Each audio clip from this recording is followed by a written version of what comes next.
It's your boy Macky. OMO.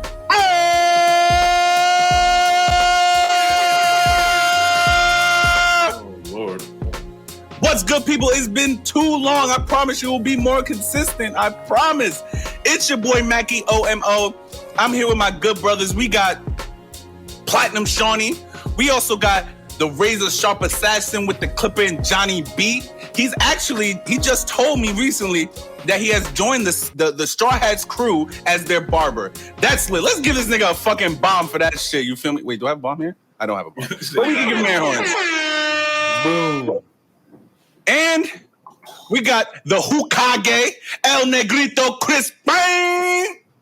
And we are the Paradise Podcast. What the fuck is going on? I don't think they heard you, kid. Oh, you hear me? What the fuck is going on? What the fuck is this?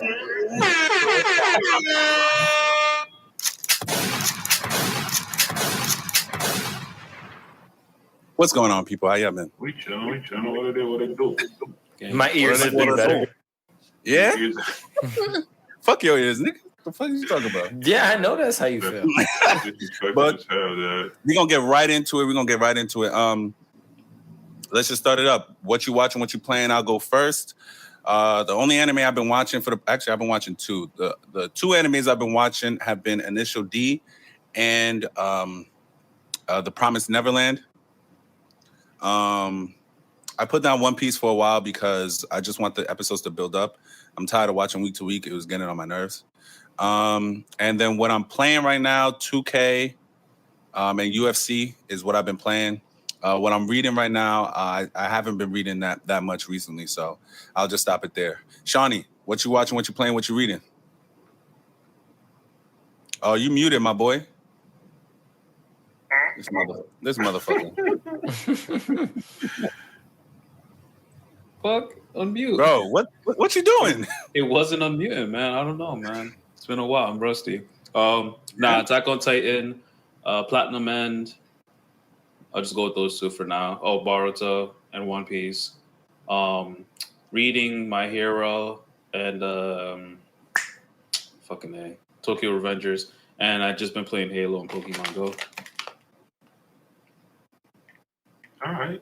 Okay. John, you up? What you watching, what you playing, what you reading? So, still the only thing I can manage to play is Pokemon Legends Arceus. The only thing I'm really watching right now is One Piece. Haven't had time for much of anything else. I watched Attack on Titan, and I rewatched Don't Look Up. And in the barbershop, because it counts, we've been running through all the Star Wars films, and we are already at Return of the Jedi. So we should be watching the sequel. Them in order from 1? Yeah, from 1 to 6. I want to have a conversation about 7 and 9. I want to have a conversation about 1 through 3 one day, and why people hate it so much. I didn't think it was that bad. We could do a whole Star Wars episode one day if you want. You reading anything? No, not at the moment. Okay. That's it. What you watch? You said Arceus and One Piece. Okay. And Attack on Titan. And Attack on Titan. Hokage, what you watching, what you playing, what you reading? They finally started dubbing Attack on Titan. Thank God. I haven't played Pokemon in so long, and I'm so mad about it. I just haven't had time to sit down, bro. But I've been watching at work. I watched, like I said, I was watching Jujustu Kaisen, just finished watching it. I'm rewatching it just so I could catch everything that I didn't catch. I'm also watching Demon Slayer. I'm giving it a shot. You guys know I don't really mess with that shit, but I'm giving it a shot. From the beginning? From the start, yeah. Okay. Demon Slayer. I am caught up to Attack on Titan, so I have to see the last episode that came out. I don't think I saw that one. That's about it. I'm not really reading anything other than what was I reading? Jujustu Kaisen, because that's it. I got excited, so I started reading. Yeah, that's about it. Okay. All right, we got through that pretty quick. I'm happy. All right. So yeah, let's just dive into what we're talking about today. And it's been 2 weeks since we've been here, so there's like a lot of stuff that we need to get through. So there may be some things that we just may not talk about because we don't care, and we're only gonna really talk about the shit that we care about. True. And with that being said, I'm gonna pass it off to Shawny because he made a list, a 4-page list of the shit that we missed for the past 2 weeks. So, Shawny, take it away. But y'all can hear me properly. All right, let's get started. So this goes back to, I think our last episode was on February 3rd. So it was announced, and most of this is from IGN, so shout out to IGN for the info. The PS5 outsold the Wii U's lifetime numbers. Stop right there. Here we go. What did I tell you about shouting people out on this shit? What's good with My you? nigga, let me, goddamn it. His I'm source. citing my sources, dog. Get out of here. I ain't talking up my ass. You cite a source. Don't be like, yo, shout out to them. Be like, all right, I He cited said- this from Yami. Nah, but he said that. No, he said shout outs. That's what he Oh said. my God. He said, Shawny, continue. so-and-so, shout out to This, so-and-so. see, this is why we can't finish on time. Anyway, going back to it, PS5 outsold the Wii U's lifetime numbers in just 1 year, announcing the company's recent earnings. The PS5, as of last year, sold 17.3 million systems. The Wii U sold 13.56 million. So the PS5 beat out the Wii U by 4 million systems in a year versus the lifetime. Granted, I feel like the Wii U was like that awkward system that didn't need to come out. It was like the prototype Switch in a sense, but not really. It's considered a Nintendo failure. Yeah, Yeah, nobody cared about that. Like, Yeah. literally no one cared about that. yeah. Well, that's an announcement Nobody for cares that. about this. Moving on, Rocksteady Suicide Squad is Wait, delayed. hold to on. 2023. I'm sorry. If you're gonna talk about the Wii U, you might as well mention that, like what John said in the chat. Oh, but Oh, they I mean, go ahead. I mean, Just because get it out the way. because we're talking about the PS5 outselling like Nintendo's worst recent console that they put out. Like, of course, the PS5 is going to sell more than that thing over its entire lifetime because it didn't sell that well. The Wii U had a great concept to it. And that was the reason why a lot of the games that they put on the Wii U were so good in quality that they just ended up porting practically everything over to the Switch. Yeah. Because the Switch just turned out to be a better version of what they were trying to do with the Wii U. So when the Wii U came out, it really should have been the Switch, but they wanted to see if they could do that dual screen concept with a home console, and it just kind of didn't work out the way they wanted it to. So, they announced recently that they're going to be shutting down the eShops for both the Wii U and the 3DS. So I'm like the resident Nintendo head. I don't know if any of you guys still play Nintendo games heavy like that, other than you, Crispin, because I know that you're just on the Switch right now, right? That's the only thing I got. So, for someone like me, like I still play my 3DS from time to time. Just yesterday, I purchased and downloaded a copy of Pokemon Silver on my 3DS just so I could at least have one of those like official emulation type of things that they have going on. So for any of you, right, I'm just going to guess here. You guys can correct me if I'm wrong. But for any of you, these eShops, so these digital storefronts disappearing from the 3DS and the Wii U don't affect you at all, and neither of you would care if they disappeared, right? No, Nah, not really. I don't care. Not Cool. the biggest thing. So the idea is not necessarily that these storefronts are disappearing, that gamers are concerned.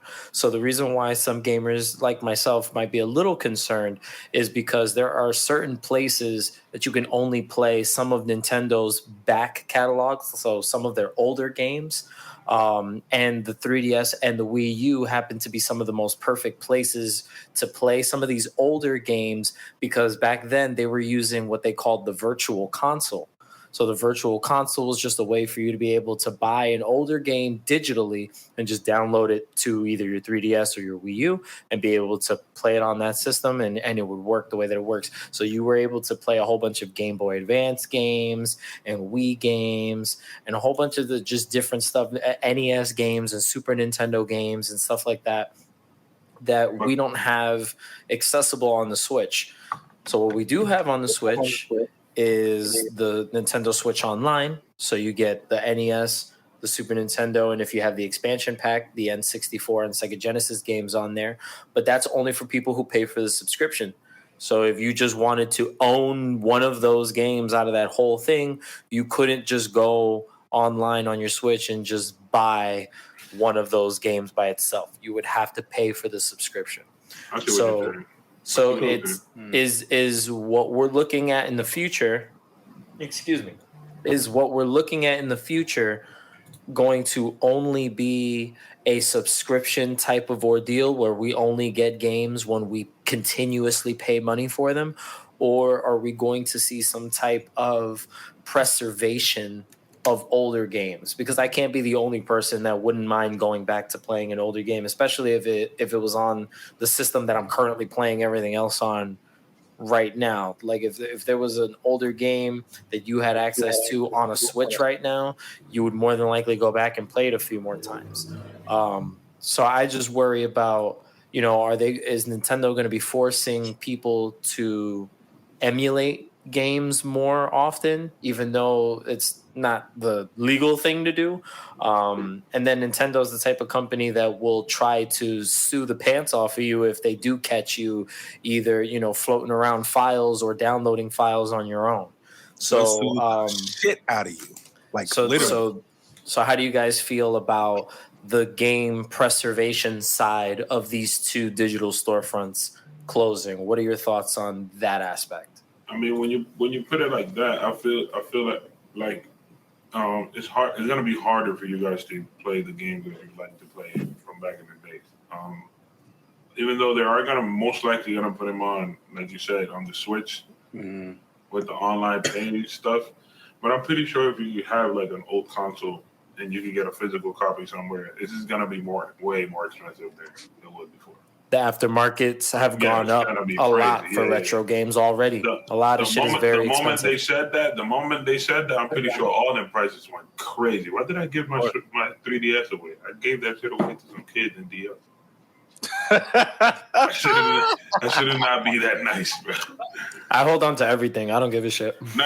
I still got most of my 3DS games. It was literally somebody that I grew up, their kid, they don't have. Yeah, of course. You want to give over there. something. So I was just like, my mom was like, "Yo, do you have anything that you don't use?" I'm like, "I don't use it 3DS. You can go take it to them." You're bugging out. I know it is what it is, though. I felt better giving it. Yeah, man. It's good. It's the deed that count, bro. Like you wasn't playing at the time. Why not? Dominicans are like the kings of like hand-me-downs. Like you guys have perfected the hand-me-down concept. No, I think it's incredible. It's crazy. We're like, no. My parents sent everything to DR. I was like, what? Like, yeah, everything. Like we didn't have nothing at the end of the year. It was all gone. Y'all might have been like the first one to do it. Some parents wild out. All right, but like I said, it's gonna make it super difficult. But if you do have or you have an extra copy, that's why I bought the physical copy of that game. Might not be nothing now, but in the future, it might be worth something. You know what I'm saying? So if you do have an extra copy of whatever game and you see how the market went up, you are benefiting from that situation. Yeah, keeping that shit. So it's like it's a so-and-so, but like you're a gamer. Like you're gonna play the game. You know what I'm saying? Yeah. You're not just collecting it. You're really gonna play the game. I think. I agree with Crispin. I think it's a necessary thing needed to be done. The only thing that sucks is, like I said, the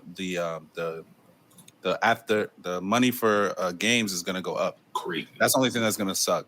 Trying to play like I don't know what games was on the 3DS, but a lot. Sorry, not the 3DS, the Wii U, but whatever game it was. I think they had like some Mario Super Splash or some shit like that. I don't remember. But that sounds like nothing that was on the Wii U. I did not play that shit at all. But like I said before, I just think it's like, again, it just sucks that the aftermarket for these games are gonna go up. Like to play a game that was like 10 years old, you're gonna spend like upwards of $70, $80, $100 for a game that came out 10 years ago, even more. So it's like I think on the scarcity. Yeah, it depends on I've the seen scarcity and some. the I've seen some popularity. 3DS games in the $75 range already. that's insane. That's insane to me. Not like the more common ones, like your Super Mario's and your Zeldas and stuff are gonna be like 40, 50 max. But like, yeah, I've something seen like that was like done by like the small company that nobody has, and then but it was so good that a lot of people want it. It's over. You'd be surprised. Some of them are like Japan only exclusive Oh my titles. God. That is like this Oh my JRPG's Jesus. first and only time on the 3DS, and it only came out in Japan, and it came Crazy. with like a 3-foot fucking stuffed animal. Like, $1,000, yeah, I'm so serious. It'd be something like that, and then that shit is worth hundreds of dollars. Yeah, that's just gonna be crazy. Yeah. So I mean, Nintendo has a very, very large Japanese market. That's their primary market. Everything here in the West is all secondary. We're lucky they share it with us, right?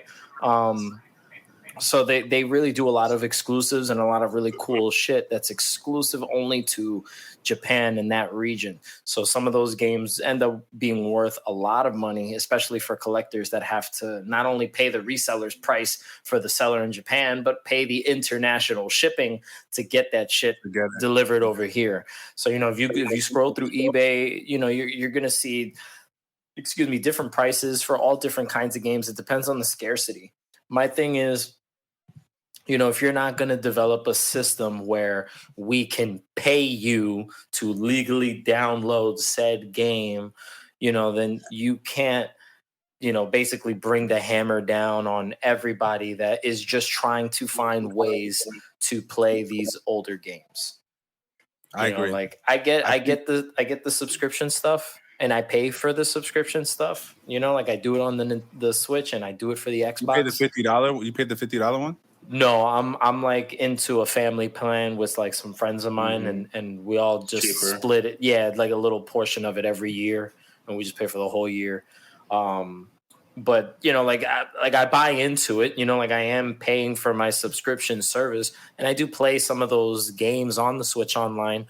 But that's only whatever they have in that library. Not everything is available on the Switch Online. So if I really want to go ahead and play like an old school Pokemon game, I'm not going to be able to play that on the Switch. Only whatever is available on the Switch. Like I was able to buy Silver on the 3DS because I figured since I physically own Crystal, I'll just play the Crystal version when I get my Analog Pocket later this year, which is going to be interesting to have and experience. But wait, what would you say? What was that? So I pre-ordered this this device from a company called Analog. It's called the Analog Pocket. So right now they're reselling for ridiculous prices. So don't try to buy one right now. How much? I paid like over $200 just for the system itself, I think. And then I also bought like the dock to plug it into a TV, which was another $100. I paid way too much money for this thing. I basically bought a Game Boy Advance Switch. Yeah. This company, they make other systems too, so that they make like a Super Nintendo and a Sega Genesis and stuff like that, where it's designed for you to plug, you know, into a modern setup, and you use your original cartridges to play. So it's basically just emulating the original hardware. So this is the first time that any company has ever made like a Game Boy like piece of hardware that could just straight up play the Game Boy games in their native like play style. Like it's basically playing it as if it was on a Game Boy, on an original Game Boy. So it plays the entire Game Boy library. So Game Boy, the Color, and the Advanced library. And then you could buy adapters to play like Sega Game Gear and Atari Lynx and stuff like that. But I didn't get into the Game Gear stuff because I still have my Game Gear. So I just play on that plugged into the wall because I'm never going to play that on batteries ever. And, you know, like, so like I bought a device like that because I personally would like to go back and play like old cartridges that I still physically own myself. But not everybody is going to be able to say, oh yeah, like I have this cartridge here and I'm going to pull it out and play it. Like, some people would love to be able to just download it to a device like the Switch and just play it like that, because that's the current Nintendo money-making machine. So if Nintendo wanted to make money, it would be smart for them to give consumers a way to buy these older titles, but just make them downloadable on the current hardware, which just doesn't seem like something Nintendo's interested in. So when we see things like the 3DS disappear, the eShop from the 3DS disappear, we're losing out on a place where gamers can go ahead and just straight up buy from Nintendo and pay for some of these older games and just fucking play them. So we're losing out on that experience. So I'm just worried for how we preserve games going on. And my suspicions is that these companies are just going to have us pay a monthly subscription to be able to have something like that. I mean, I think that's where it sorry to cut you off, Shawny, but I just want to say this real quickly. That it always goes back to, the and not to sound like John right now, but the Microsoft way of doing things. While it may not seem as lucrative, it will end up being the best possible way, like in the future. I mean, look at the Oculus 2. You feel me? They be playing video games on that. And all of them shits are, I mean, you have to buy some of the video games, but I believe they have a subscription service for some of them. So, I mean, I feel like, they're just everyone's going to be copying what Microsoft is going to be doing in the next 7 to 10 years. See, I would have said, I was thinking about it for a while. I mean, it's essentially the Game Pass, but the difference is that some games are on the Game Pass. They choose what games they put on there, and then they still have a store you can go back and buy the previous game, so it's not exactly the same. Ultimately, Nintendo's a money-making machine.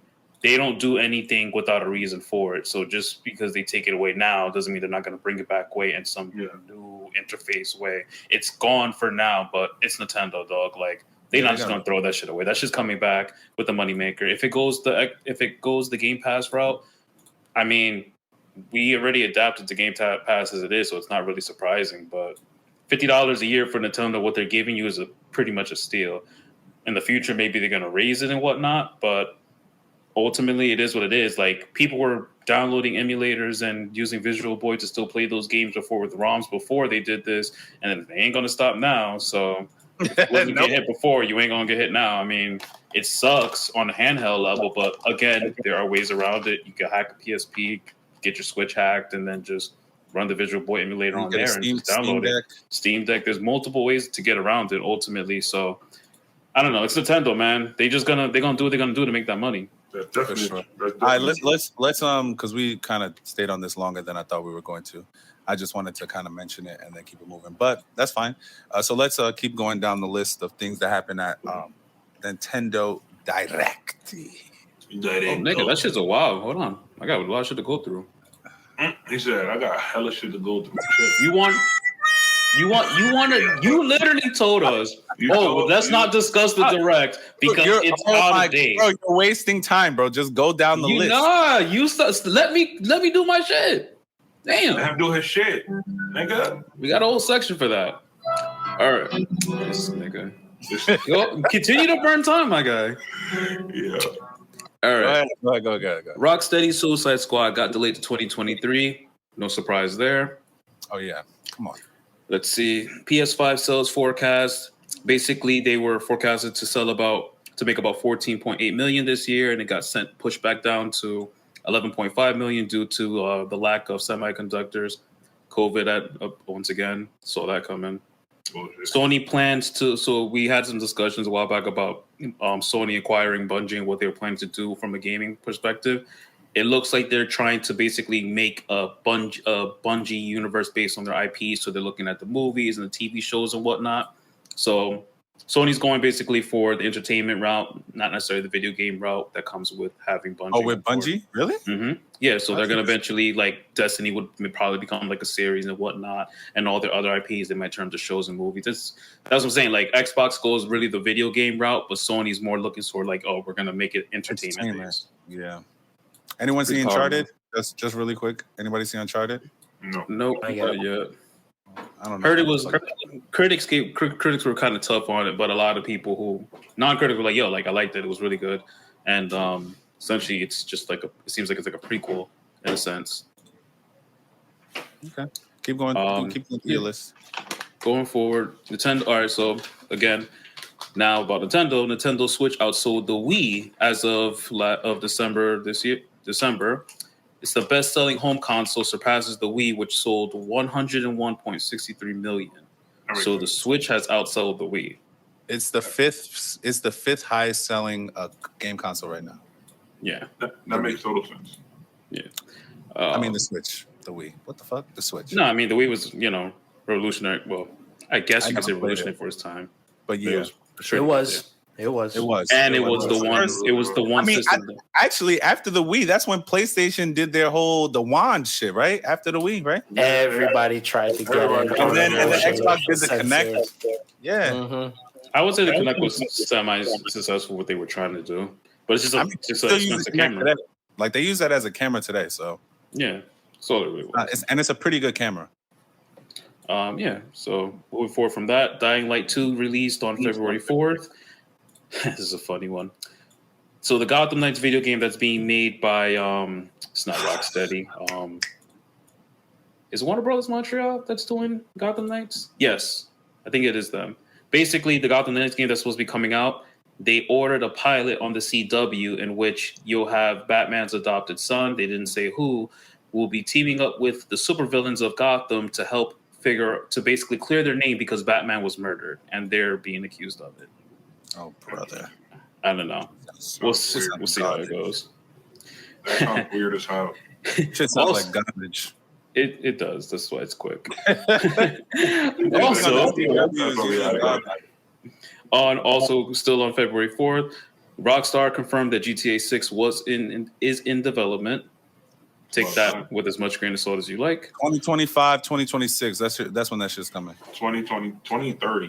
2030. I was supposed to say the 2030. Hey.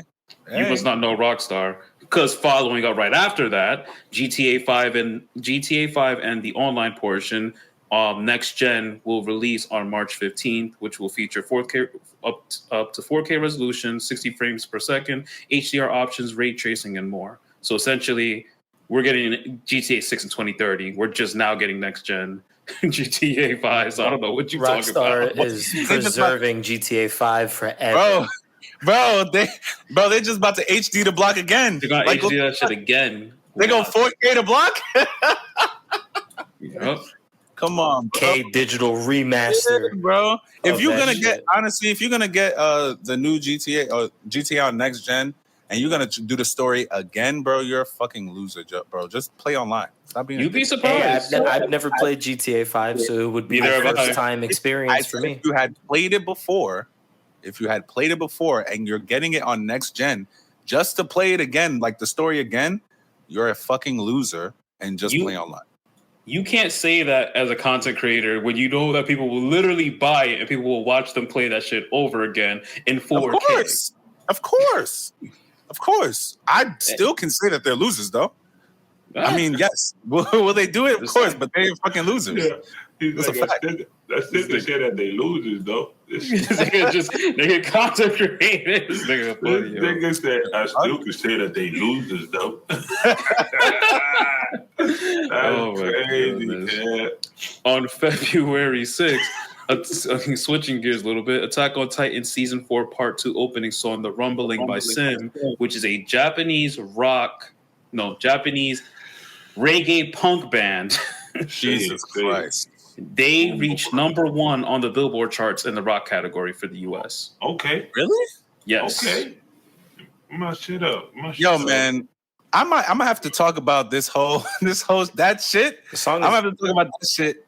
Dog, this song is fire. I'm not gonna say it's not fire, bro, but the conversation I want to have is not for this podcast. So let's just keep moving, please.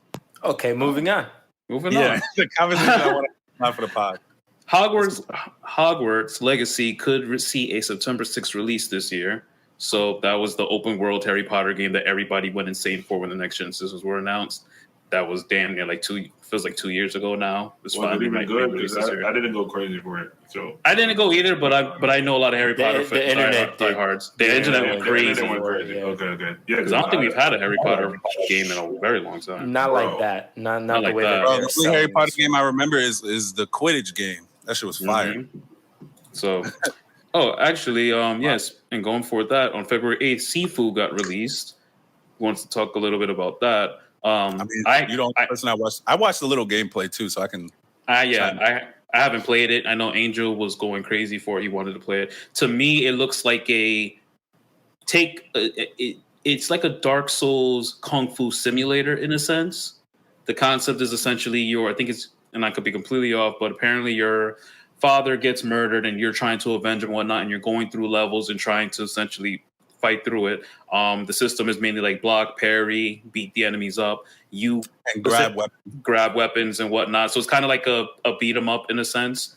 But the thing is that if you die, you can come back. But every time you come back, you age by I think it's like 5 years, or you age by a certain amount of years. I heard about that. I think it's like 10 years or some shit like that. Yeah, and it's not. It was low. It was like 5. But I think you have up until you get to age 75, so you can go to the first level, keep dying. As you come back, you can level up your character and whatnot, become stronger in a sense or more nimble. But as you keep getting older, the hits you take are harder. And if you die at age 75, you have to start all over again.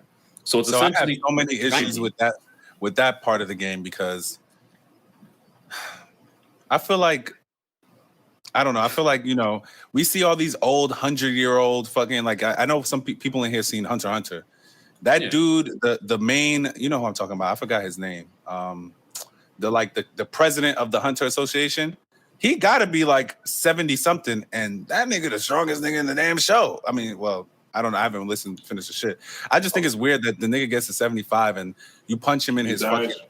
Yeah, like you punch him in his liver and that nigga's done for. Like that's weird to me. Well, I mean, I guess they look at it from a more realistic perspective. Is just like it's not. It's meant for the whole point is for you to beat it without getting to 75. 75 is just a max age, and you can get jumped. And if you don't know how to like maneuver and keep your spacing and fight certain enemies, like it's not for the faint of heart. I feel like you have to learn counters. You have to learn counters. I think that's the only way. Because I've seen people play that shit, and it's like, bro, oh my god, bro, I seen niggas get beat the fuck up in that game. Yeah, but I'm trying to counter, and they can't. What they wanted to do is put a cap on the game, so it won't be easy.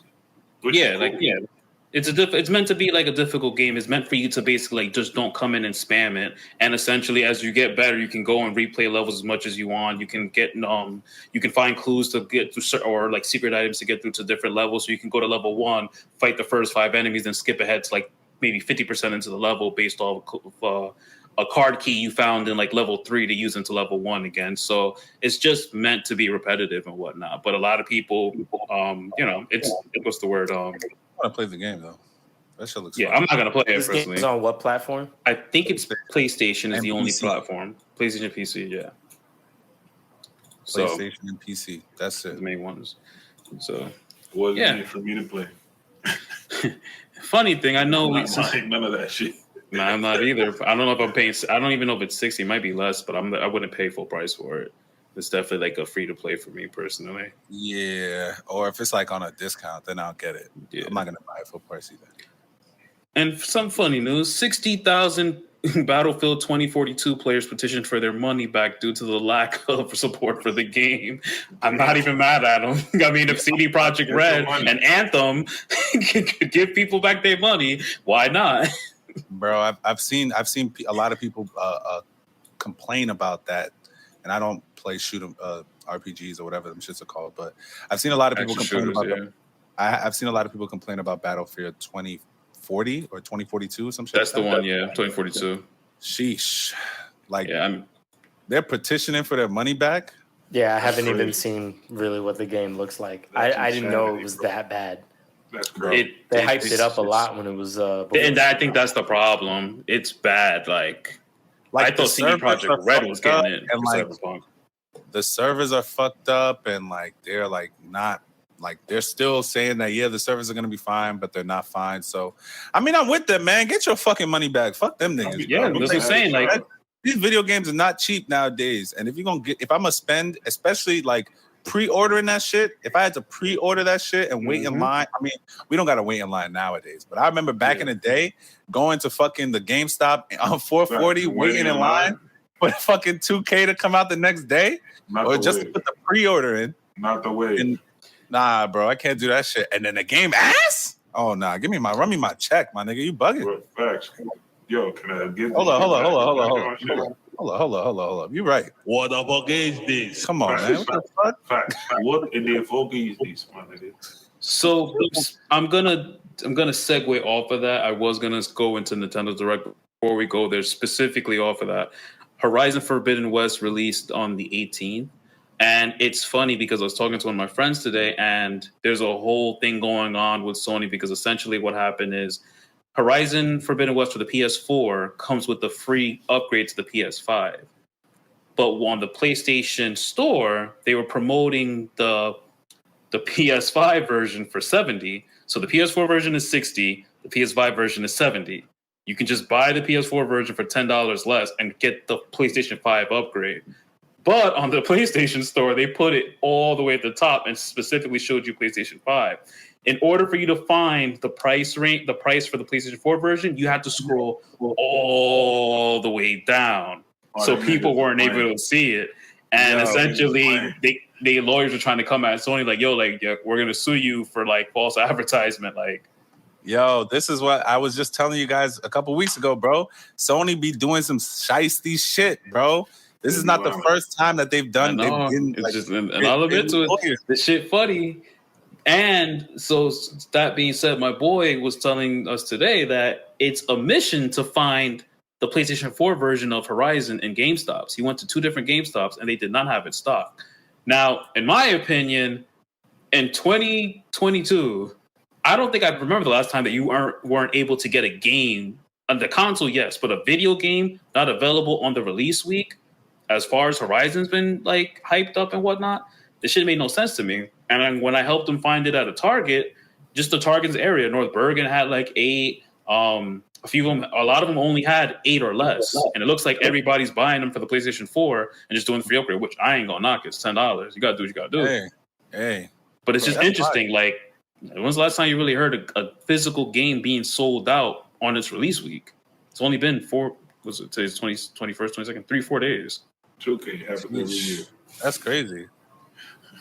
I've never played any of the Horizon games, so I mean, I'm kind of new to that. It looks dope though. I've seen some of the gameplay, and I'm very interested in maybe trying that shit out. But I'm trying to think myself. I don't remember the last time I heard of a game like maybe not even the Sword and Shield. Yeah, I don't know of a game that's crazy. That's what I'm surprised. Do people like the game? Yeah, no, I mean, the reviews have been coming in very well. They changed up a little bit differently from the other one. I mean, I've heard only good things, but I feel like it's one of those like it's like a God of War not stop. It's like the concept of God of War. Like you you put that game out and it's not going to do bad.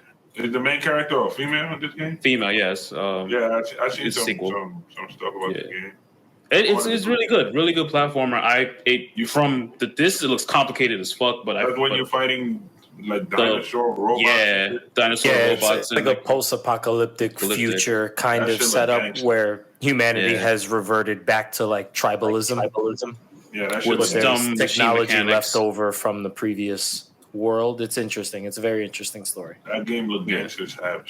And I don't know why it was so funny, but the first game, I think there's only like one black person in the game, but in this one, they have a whole shit ton of black people now.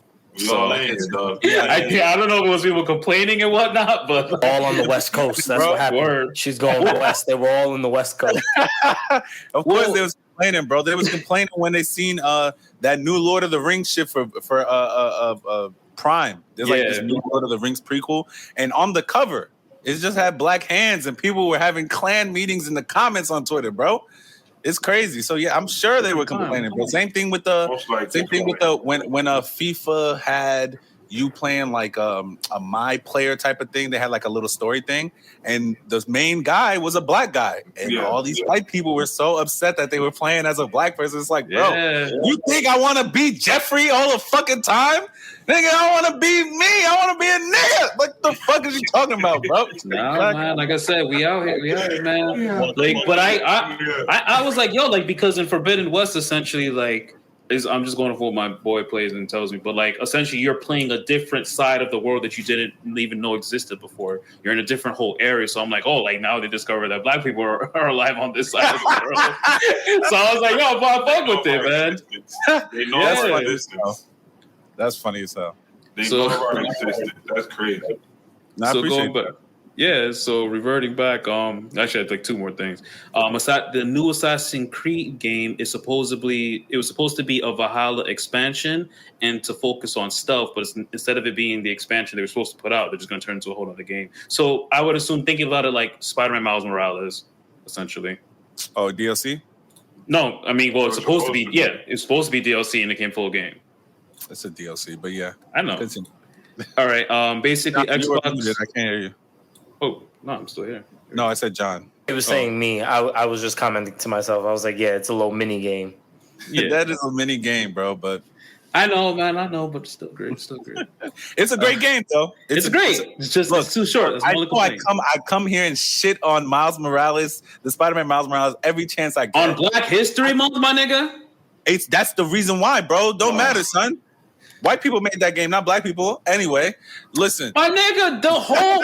You know what? I ain't going to get into it. I ain't going to get into it. Just listen to the theme song. Go listen to the soundtrack. I shit on that game a lot. The game was very fun to play. It was just stupid short. That's the only issue. Yeah. The game, actually, that game is a lot better than... There's a lot more things that you can do with Spider-Man than in the other one. Like, you can, like, do those... straight dive down and like do those flips and get. It's a lot more tripping. It's more swaggy. It's just swagged out. They just swagged out Spider-Man. Come on now, way more swaggy for sure. So Xbox. Oh no, you gotta play it. Wrong one. Wrong one. How is it? I was like, yo, game over. My bad. I meant this one. All right. So Xbox clarified on the Activision Blizzard accusation. Oh my God. Acquisition. I'm not the only one. Thank you. Oh no. Acquisition. To be clear, Microsoft will continue to make Call of Duty and other popular Activision Blizzard titles available on the PlayStation beyond the existing agreement and into the future so that Sony fans can continue to enjoy the games that they love. So basically, they're just saying, yeah, we're still going to make the games for you motherfuckers, and we're still going to charge you. Yeah, we're going to make money. That's all they said. John, you're muted again. Fucking mute! I was testing out the let me mute myself most of the time type of thing. So basically, if you want to buy the game, you play that shit on PlayStation. But if you want to play it for free, you play it on Game Pass, and there you go. It's really what it's going to be like. Is it like play it for free on Game Pass, or go ahead and pay full price and buy it on PlayStation? Yeah. And that's what I said. I told you, it's like I'm not mad at it because that's why you just got to get Game Pass. You still gonna PlayStation still has to pay me for it. So it is what it is. And then before we go into Nintendo, Hulu has ordered 20 episodes of Futurama, so a revival is happening. Oh yes. And there is controversy because the voice actor of Bender is not coming back. Yeah, I heard. And that's a whole thing. And not that he won't come back; they just won't pay him what he's asking for. I am mad at him. He's a voice of a generation. The issue is he deserves it. He's a generational talent, bro. Like That's not my favorite adult animation show. It'd be on sometimes, and I've watched it throughout. But like, if it wasn't for Bender, man, I don't know how much I would have watched that show. I cannot lie to you. So, pay that man. Hey, Hulu, pay that man. I'm not an American show good type of dude. Oh, another thing I want to just right before we go into this is not really something to discuss. This has to do with anime, but Hulu, because you mentioned Hulu, you've reminded me of something. There's a lot of animes that are leaving Hulu right now, and I just thought that it was weird. Like they're leaving Hulu in the next 6 days, or maybe not 6, but maybe You have an like example of 7 some? days. Initial D, Trigun, Oh shit! and a lot of these shows are Funimation shows. So I think it has to do with the Funimation Crunchyroll. Oh my god, Sony acquisition, merger. Let's just say merger, please. The Sony Crunchyroll Time Warner merger shit that's going on. So I just thought it was very interesting. You know, like I said before, I'm watching Initial Drip, and I thought I looked at it and I was like, I damn near finished this shit in almost 2 weeks. I watched the first 2 seasons, then watched the third one, which was the OVA. And then I'm on the 4th season right now, and I looked and it was like, oh, it's leaving in 11 days. And I'm like, wait, I just found this show. How you gonna leave? Yeah, it sounds like Sony is essentially starting to like pull their licenses into one place because Hulu, because Funimation had to deal with Hulu. Essentially, they would Hulu would allow them to stream certain animes. So now that the merger is happening, Funimation's like, or Sony is like, yo, let me get that, let me get that, let me get that, putting that shit all on my shit. That beat fool, it's a full-time Jack mode. Hand it over. And your partner, hand it over. And I think, and then I was going to touch on it later, but I think I think a lot of contracts are ending because Netflix is actually on March 1st? I think I wrote down. It's March 1st. They're pulling back the shows. So Luke Cage, Iron Fist, Jessica Jones, Daredevil, Punisher, Defenders are all coming off of Netflix March 1st. And we don't know where they're going. It'll be real interesting to see where they'll go. I feel like they'll go to Hulu because Hulu is owned by Disney. Disney Plus, in theory, wouldn't put it there. They might as like legacy content because they have like the old school. Hulu is not fully owned by Disney though. Disney owns Fox. Disney owns Hulu. It's in the bundle. Disney owns 90% of it, and 10% is owned by Comcast, and Comcast has to relinquish that 10% like in the next 4 years. So it's Hulu shit. I only know that because Disney shit. Comcast. Yeah. So they'll say Disney's not gonna. Yeah, Disney's not gonna put that. Ain't gonna put that rated M shit on their platform. They're gonna put that shit on Hulu. Hulu's gonna take it. That's where most of the Marvel shows go now. I think that'll be a bad move. Only because bro, they just put the fucking Kardashians on Disney Plus. They can't put. Are you dead ass? They can't. I mean, there's no. Have you seen what the Punisher has done in an episode? And you're gonna. Have you ever watched Keeping with the Kardashians, bro? Have you ever watched it? Have you ever watched Keeping with the Kardashians? No, you haven't. That shit gets crazy, bro. I can't come. I'm sorry. Even if I haven't watched it, you can't tell me that the Punisher stabbing 20 niggas in a jail is comparable to the fucking what's going on over there. Like, that's what it is. I wouldn't know if Disney, is having that like moral debate over there, like on where these shows should go. But I do think that they might feel like it'll benefit Disney Plus a little bit more just to put it under that Marvel umbrella that they already have and throw it in like the legacy shows, like where you have all those older Marvel cartoons that they just kind of like threw all those collections. Like it would be like it would be like the Marvel TV series collection, and it'll be there by itself. And you could go to it and you could watch it, but I don't think it would be something that would like pass up in the tiles and stuff like that. Agent Carter's not on Disney Plus, is it? Yes, it is. Shield is too? Yes, it is. Agents of Shield? I believe it is. But I feel like I think so. I'll check. The only reason I just can't see it going on Disney Plus is because even though Disney shows certain things that are like mature or like 18 plus, I feel like the Netflix shows like all right, let me ask you this. Are there any shows on Disney Plus that showed straight up fucking? Or like soft core, like in Jessica Jones and Luke Cage? Sense from Netflix show. Not that I'm aware of. Not that I'm aware. I mean, they could just edit the episode. I don't think they. But to edit, that's going to take away the whole effect of Netflix. If you're going to edit that, then you're going to have to edit a whole bunch of shit. No, they won't. I don't think they would edit it. I don't think they would edit it. I would think they would just put it straight to Hulu. I'll put it up. Yeah. Because a lot of their dark shit would just go. Anything dark will go to Hulu. I feel like. Okay. I think I just think that's a mistake because I mean, if they Like, own Hulu, again, it really doesn't matter. Yeah, I mean, yes, because it's owned by Disney. I mean, they put think The it's a mis- Simpsons on it, and The Simpsons Right. is really raunchy. Yeah, but it's like The Simpsons versus South Park. They're not really one and the same. But they're still raunchy, and there's still violence in The Simpsons, and they still A have a lot. lot of sexual innuendos, and there is cursing in The Simpsons too. They don't curse they don't drop F-bombs and stuff, but they definitely, say curse. shit, They yeah. I mean, you can infer that, and even in Marvel movies too. I'm just saying, I get it. And, to end it on my end, I just feel like the whole point of Netflix was that you get that rawness that you wouldn't get to see on like a Disney Plus, essentially. So where it would go, who knows? Maybe they just won't put it anywhere at all. But Disney going forward is gonna have to decide, like, yo, like, what are we gonna do with it? Like, I don't know if they even it's Marvel, so I don't really know how they plan to go about it. Yeah, see, like on Disney Plus right now, they have categories like Marvel Legacy movies, and that's where they threw like the Fantastic Four and all of And the I think the X-Men Hulk one, films too.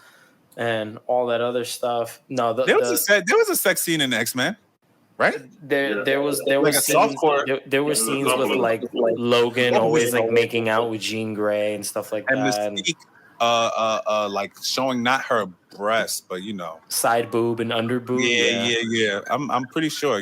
I was a nasty teenager. And then they have like Marvel series and specials as like another category, but it's a lot of stuff that I Disney's agree with doing. John. I mean, I think it's going to be a mistake if they don't put it there because, again, like I feel like Disney needs to get over themselves and realize that a lot of the people who watch their content are actually adults. Like, it's not course, that. It's because just it's they- Disney. you You gotta- have to be careful. Kids are Yeah. always going to be around On the when that show. name is present.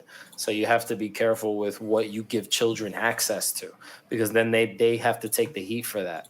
at the So end of then, the day. so then, what Disney can do, right, is do what Netflix does: just create a kids profile. there is. It's right? My it daughter is. has one, and it's But geared it's towards it's all true. the But think children's about content. Exactly. It's Disney. That's the thing. Like There's Disney. like no Star Wars or anything in there. It's Yeah, just but like, still, That's what I'm saying.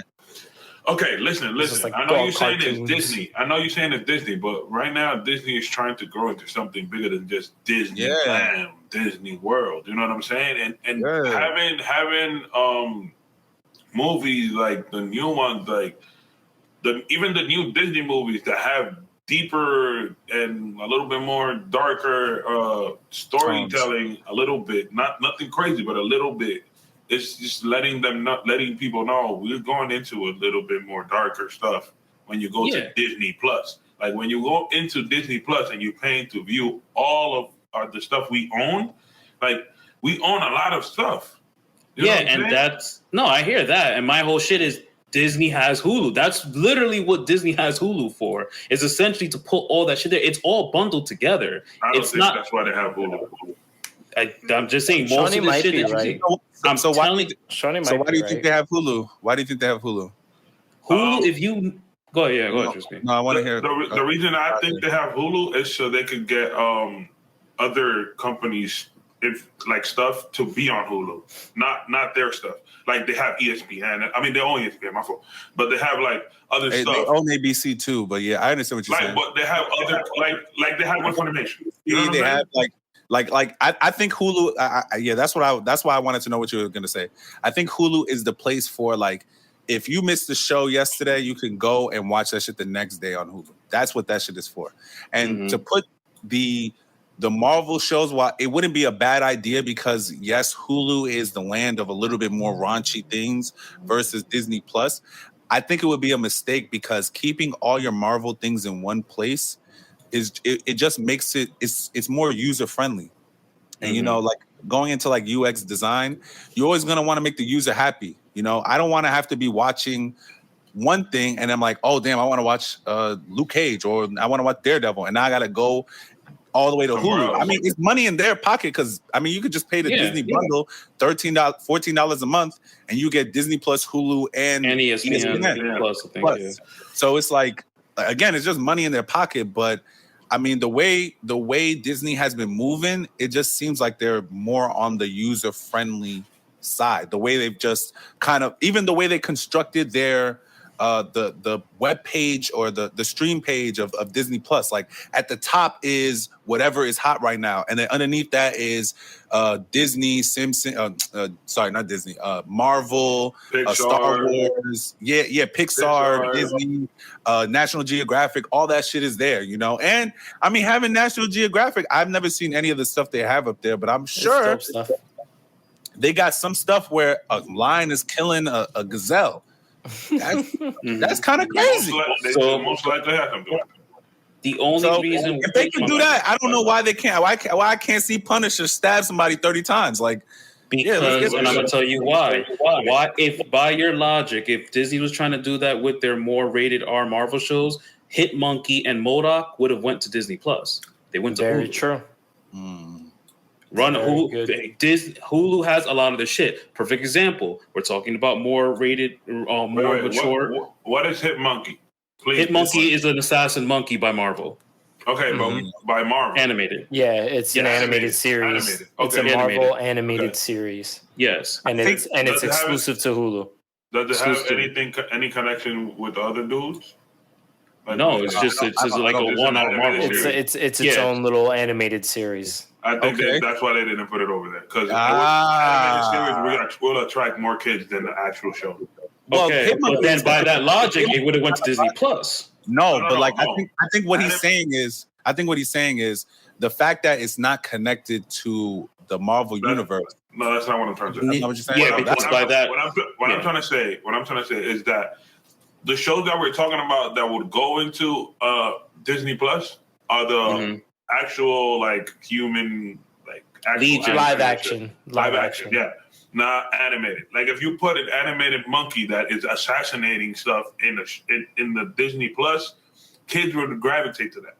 It's not like watching Spider-Man. It's watching somebody. You know what I'm saying? And I'm not done though. There are non-animated shows. We have the Runaways. We have Legion that came out on FX. We have Cloak and Dagger. The Runaways have nothing gory about it. I watched that. That has stuff. Legion. Gory about it. He's just going over all of the Marvel stuff that has only lived on Hulu. On Hulu, yeah. I understand what you're saying, but those things are not connected to the Marvel Cinematic Universe. Neither is the Netflix shows. No, we don't know that. They confirmed that they are two separate universes. All right, hold on. Let me bring up they're just using because the actors. Wait, hold on. Shows. Just because they're two different universes doesn't mean that they're not connected. Because we just watched in December, the multiverse is real. That's why we're getting this Doctor Strange multiverse of madness, because it's real. So we know that those people may have exist, just like how in Hawkeye, which I saw, they had the same Kingpin that was in Daredevil. But we heard reports that they're not the same person. He might just be a variant of that same Wilson. Yeah. So again, they can live in the same universe or in the same multiverse. That means they're connected, but they're not really. I get what you're trying to say. Properties, but that's just Marvel all, properties, but I'm not in the same universe. It's like kind of saying like Daredevil does not take place in the same universe as WandaVision, as Loki. That's what I'm trying to say. Yes. There's still a multiverse wise, yes, but specifically for that, no. Again, all I'm saying is that with Disney at this point, with whatever they decide to do with these Netflix shows, it has to be full in. So if you're going to take it and put it onto Disney Plus, then you open up that can of worms that you need to be prepared for. And then you're going to have to, I'm not saying they can't go there, but they need to essentially make it a thing. It's going to have to be its own separate hub. It's going to have to be like a rated M and up. There's going to probably have to be an age requirement. They have to apply certain things to make it so kids won't. And that is fine. That is fine. I think that is fine because they already do it. Like they have a kids channel or I know, but exactly under the age of 10 or 11 or whatever, Yeah. So they can do that. You feel me? And I feel like, and I also feel like, and I also feel like, some of these things are on the, as bad as it sounds, like I know it's hard to control a child on the internet today, but some of these things are, and this is a different conversation for not this. Oh no! The parents have to bear some responsibility to what's going on. Responsibility of what if you are a parent with a child, like our parents, because like, we were like a lot smarter, different and generation and whatnot. Yeah, like we were just learning how to use computers. They weren't really trying to like understand that shit. But us, like our generation that are having kids now, we should know what our kids are doing online. We should know what our kids are watching. We should know how to work it. We should know how to block it. Like if they come through and say, okay, well, you need a certain code in order to get into that shit. Yeah, that's what I'm saying. Right? As long as Disney takes those steps to basically say, yo, like this is our platform, this is what we're introducing.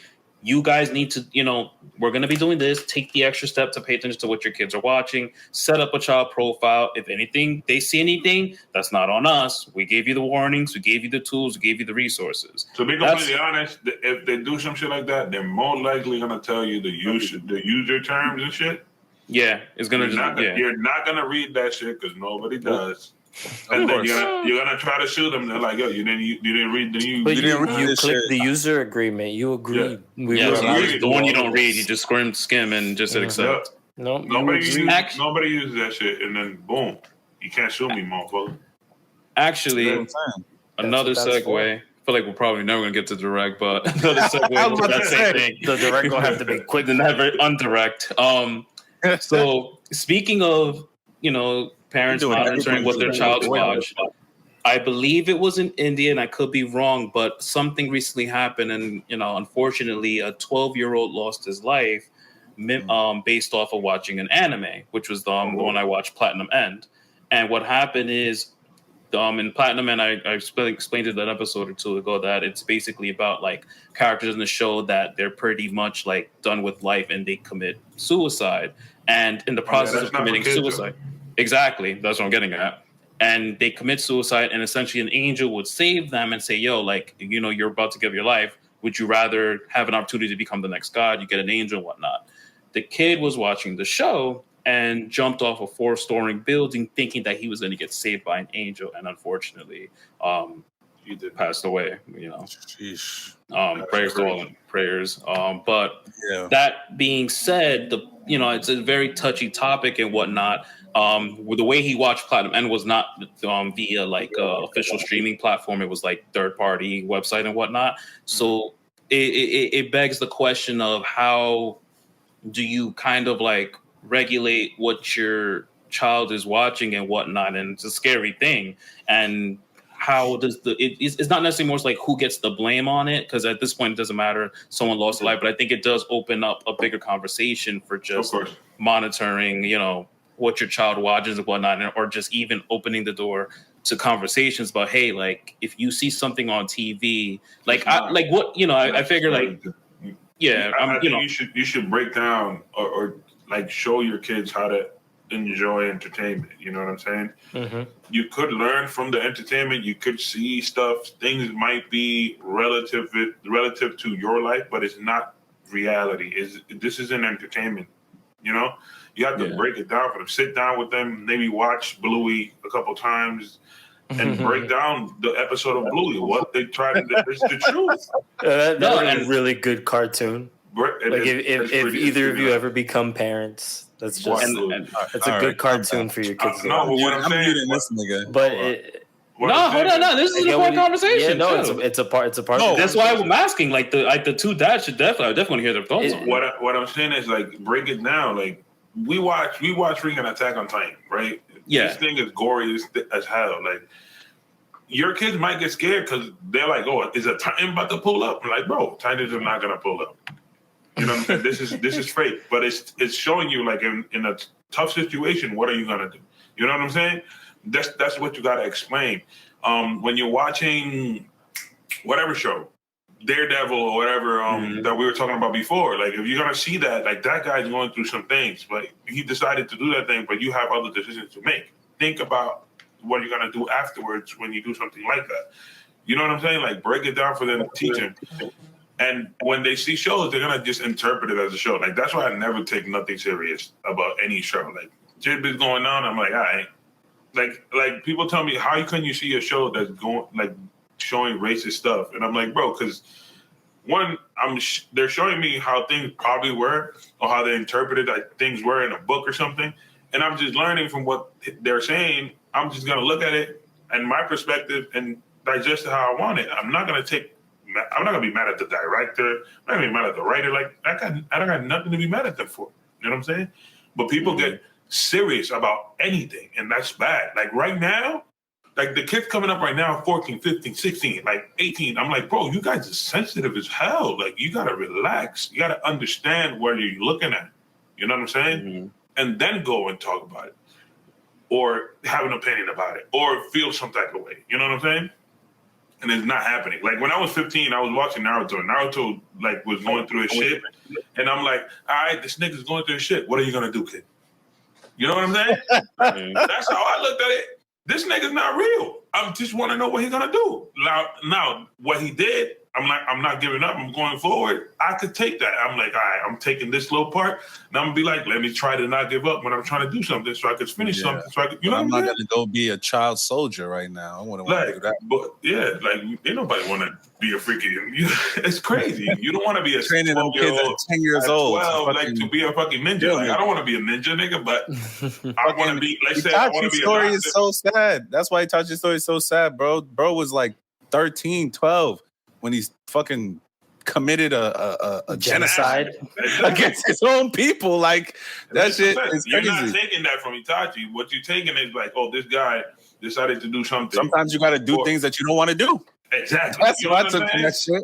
That's what I'm saying. Like, it's the story that they're giving you is not for you to take it like how you say that shit.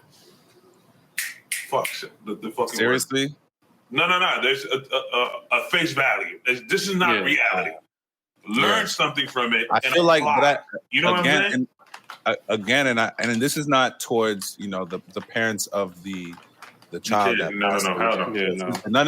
I just want to make sure. No, this was just brought up in conversation. But I do think that again, it is very important for parents to know what their children are watching, and and to actually try to discuss some of the things that they see on television, because again, it's even like I watched this show, Craig of the Creek. It's like a cartoon show on Cartoon Network. I've talked about it here before. It's probably one of my favorite cartoon shows out right now. It's all black family. They're all college educated people. It's a great show. Black kid, he's at the creek. Black people are not a monolith. That's not why I mentioned it though.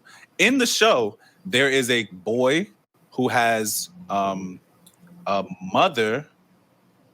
Sorry, there's a boy who has two mothers, and then there's a girl who has a single dad as her father. And these kind of topics are kind of heavy for kids to take, because this is something that they may be seeing for the first time. And I feel like parents should, if they're paying attention to what their kids are watching, because I know parents, it gets busy. You gotta go to work, come back, cook. You can never be busy for your kid, bro. Yeah, you always gonna be. There's always gonna be busy, but you gotta make time to be paying attention to what your children are watching, and that is like really, really, really important, because again, I know there were a lot of things that I saw as a kid that I really didn't understand, and I would have loved for someone to talk to me about those things. Thank God I didn't do a lot of the shit that I saw on TV. The worst I did was like smoke weed or something like that. Now that we're on the topic of fathers, I want to ask John something, because he's been a father for a longer time than I have. Have you ever had to have? I know your daughter's not that old, but have you ever had to have a conversation about like anything that she was watching? Oh my God, college! Shut up. John's dress just turned gray real quick. What was your full question? Have I ever had to have a conversation about something she saw when you guys went somewhere or saw on TV or anything?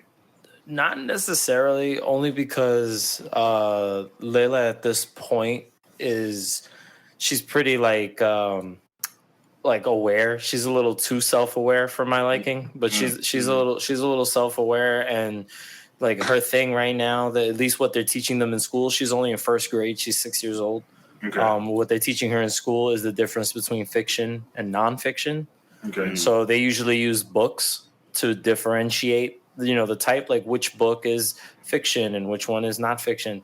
And like it trickles into her everyday life, where like if she wants to read, because she's like got this thing where she has to read every night for school. So like when she wants to read a particular book, she'll say, "Oh, I want to read nonfiction today." It's like, okay, so what kind of book do you want to read? And then she'll look at it, or she'll literally like type in her Kindle like nonfiction books, and she'll see what comes up. Oh, I want to read about dinosaurs today, or I want to read about whatever.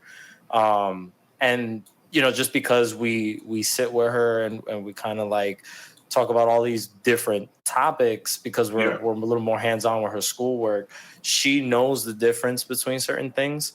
So like most of the time she's just asking questions in general. Okay. And then my wife and I try to just answer them as best as we can. Usually like I try to make everything real simple and easy to understand, especially if it's like a controversial topic or something like that. Like the other day, my wife and I were explaining to her that we were going to a same-sex wedding next month. And, because I told her that this couple had hired me to do their hair for their wedding.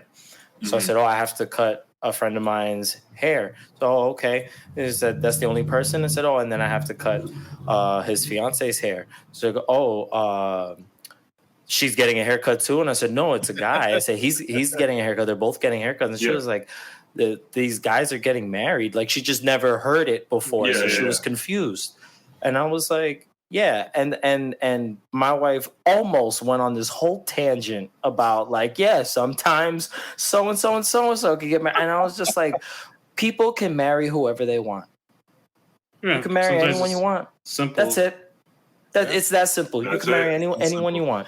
If the two of you have agreed, you know what? Let's get married. That's the concept. That's it. There's nothing else. We don't have. Fatherhood 101. Let me take notes right now. We don't need to break down all the different examples of how people can get married. Like that's too much for a 6-year-old to comprehend. Yeah. Like anyone can get married. If two people want to get married, they can get married. That was it. So.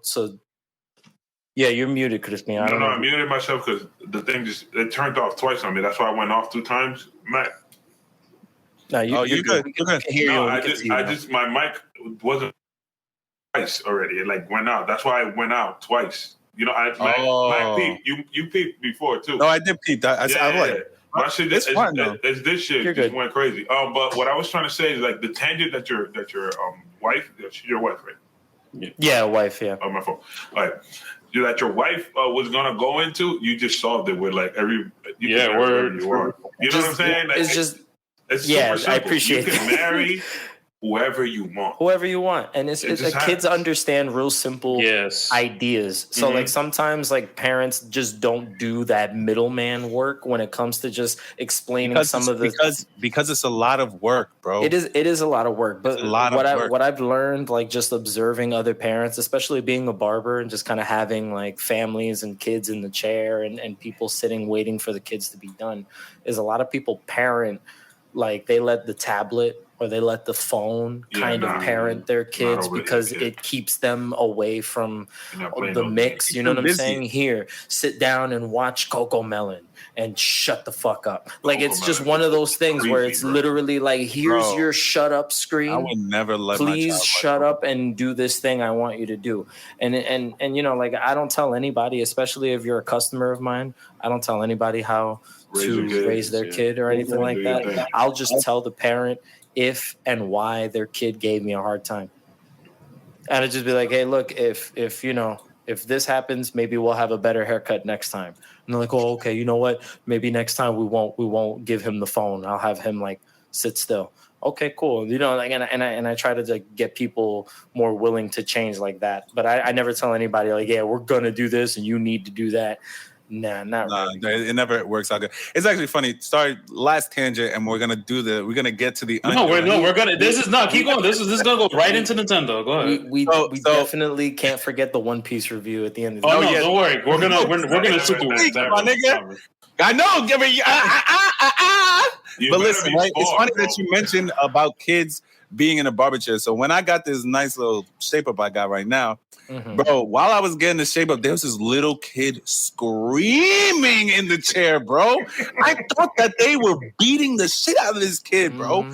He was, the mother literally had to put him on her lap for the dude to cut it, because he was just like, no, I'm like, bro, it's not gonna hurt you unless you keep, if you keep moving like that, it's gonna hurt. You gotta stay still. They don't know that. It's the They don't know that, man. Yeah. They just, I know they just hear the shit. Like, what but the fuck is he about to do? And it's crazy because like I can only imagine how the mother felt. So I'm like I'm trying to be on my phone and he's screaming. So I look up and then she looked at me. I look right down at my phone. I didn't even want the smoke. But yo, Tony, please undirect us. Nah, so moving into Nintendo Direct. So for this, we're essentially going to go into the games that were announced. If you guys want to comment on it, just say so. But run down the list. I'll give you space. There's only one I want to comment on, or two. So just you can put a thumbs up, thumbs down.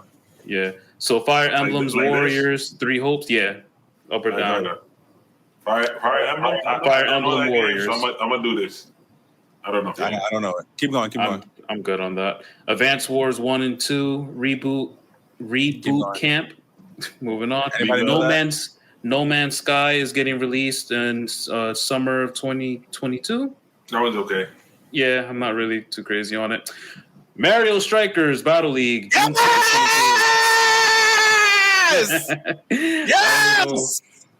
Hold up. You happy as hell for a soccer game. I'm ready, bro. But you know what's so funny about that? Like, I was watching different YouTubers talk about like what they were expecting, and he called it. He was like, "Yo, like we've been overdue for a Strikers game in so long." Bro, so, like when I saw it get announced, I was like, "Yo, people gonna go nuts." Bro, so it's funny, right? We got in the last 3 years for Nintendo games, we got Mario Tennis. Mario Golf. We got Mario Golf. Who the fuck plays golf? People play it. That shit was kind of fun. I cannot lie. I was playing the shit out of that shit. I beat the game. Finally, they gave us the shit. This is what we've been waiting for. Yo. You playing online or what, dog? Oh, hell yeah, bro. You can make like clubs online and everything. Yeah, you can do clubs. That shit. Everybody bro. Get a freak. I'm gonna be streaming. Bro, we're gonna be streaming from that shit, bro. No, we're gonna. Well, I don't know if I know John don't like sports games. I wouldn't mind giving Mario Strikers a shot. It looks really interesting, and I would rather play a Mario version of soccer than just play straight up FIFA. Mario will just make it better. I mean, it makes it better when you can play online with your friend, bro. Trust me. Oh, hell yeah. Way better, dog. Wait, so it does have online capability? Yes, absolutely. They're not gonna not. They're making this gear. You can make a club, bro. Come on, Oh we make a club. The It's a Paradise 12 Club, up to 12 players in a club. Paradise Club, baby. Come on, son. Fire, bro. If we start whooping everybody ass, bro, we're gonna be streaming doing that shit. I promise you. We're gonna be streaming doing that shit. That's the only game I'm excited for. Facts. All right, I might do it. No, there's one more. There's one more. So I'm waiting for you to say it. Moving forward on that one, we have Splatoon 3, the Salmon Run Next Wave co-op mode. Salmon Run Next Wave. Salmon Run? I don't know, man. Fuck out of here. Anyway, I like how Splatoon looks, but I feel like it's too kiddie for me. No, you're bugging. Splatoon 2 I don't like shooters, bro. Splatoon 2 is one of the most fun online gaming experiences I've ever had, period. Like, I have put a decent amount of time into Splatoon 2's online, and I don't play online games at all. And that is a really fun fucking game. Like I said, it looks good. I mean, very fun game. It looked kiddie, but I'm like, you know what? Like, if I had actually put the energy to play my Switch mode, I would actually go play it. Bro, play Splatoon 2 if you ever get a chance. It is very fun, and the online is very addicting. Yeah, that's probably why I'm going to avoid it temporarily. So next we have Front Mission First Remake and Front Mission 2 Remake. Don't think anybody really cares about it nor played it. Nope. Never heard of it. Comes on. Never heard of that. Disney Speedstorm this summer, which looks like a Disney version of Mario Kart. Oh, I want to play that. I don't know how I feel about it. I feel like anything I feel like it's kind of hard to. It's like a carbon copy, and It's just gonna a be cash grab. hard to beat. It's gonna be hard to beat Mario Kart. No, of course. I don't want it to be Mario Kart. Oh, That's there's not two the more point. things that you have to say. That's Sorry, not the point. one. I just want to play with Disney characters. I just want to, you know. That shit gonna be mid. Probably. Not saying that mid is bad, but No, I mean it won't be as bad. It's just Disney, you know. But it would look cool. But I was like, it just screams Mario Kart to me. yeah. Star Wars: The Force Unleashed is getting ported to the Switch April 20th. That's just gonna look amazing. No, it actually looks horrible. It literally looks like they just kiddied it down. Yeah, it doesn't look good. It just kiddied it down for the Switch. Yeah, no. If you go look at it, it doesn't look good. It looks horrible. Yeah. It looks bad. And I'm not a graphics type of guy. I really don't give a fuck about graphics. Yeah, if you're gonna play the Force Unleashed, just play it on the consoles, not the Switch. You can still play both of those games on Xbox through backwards. Yeah, I would just do that. Assassin's Creed, the Ezio collection is going to be released. Oh, it actually came out 3 days ago, on February 20th, February 17th. I'm not sure. Don't really care about Creed from that far back. I never played Creed. Neither. SD Gundam Battle Alliance comes out this year. I don't like the chibi version of Gundam. Like, if I want to play Gundam, I want to play I think it was pretty cool though. When I saw the thing, and I think it looked pretty cool. It looked interesting. I don't know if it's something I would play for a long time. I'm an anime type dude, so I might give it a chance. I hate chibi, bro. I know. I just like. I feel for Gundam. I just want it to just be Gundam, like actual Gundam style. Yeah. I mean, I'm not mad. I love Gundam. I just don't like it when it's the chibi stuff does really well in Japan. Yes. Kawaii. They did that for the action figures for the Gundam stuff. That's what started that. The whole SD line was just chibi versions of Gundams. Once again, guys, Japan, market number 1. Oh yeah. Yep. Market numero uno for them. We're like market number 5. Yeah. We got Chrono Cross, the Radical Dreamers edition, releasing April 7th. For JRPG fans, I heard they went crazy for it. Which one? Chrono Cross. Chrono Cross. No. It's just a remake, essentially. It's like an older JRPG. Is that the one that they're walking like in 2D? Yeah. Yeah. Yeah, no, I didn't like that shit. And I like RPGs. I didn't like that shit. And I wasn't going crazy for it. Kirby and the Forgotten Land, March 25th. I like it. Like, I like the 3D platformer Kirby style. I don't know how I feel about him eating fucking appliances, a car, a vending machine. That nigga became a fucking washing machine. Word, like it's just I'm down for it. I'm down for it. I think it's cool because try something new with Kirby. You're gonna have him swallow the same enemies in every damn game. My man swallowed a vending machine and started shooting out soda cans. But I do like how they made it so like the more you absorb certain things, you can power up what he could turn into. So like you can start out as like a flame head and turn into like a freaking dragoon and shit. So I like how they made it. They added a whole lot of elements to it and whatnot. The more you absorb, the more you can like level up the type of thing you transform into and whatnot, like classes. I would pull the trigger on that Kirby one. I probably. Yeah, I'm definitely getting that Kirby one. I never was a big fan of Kirby games.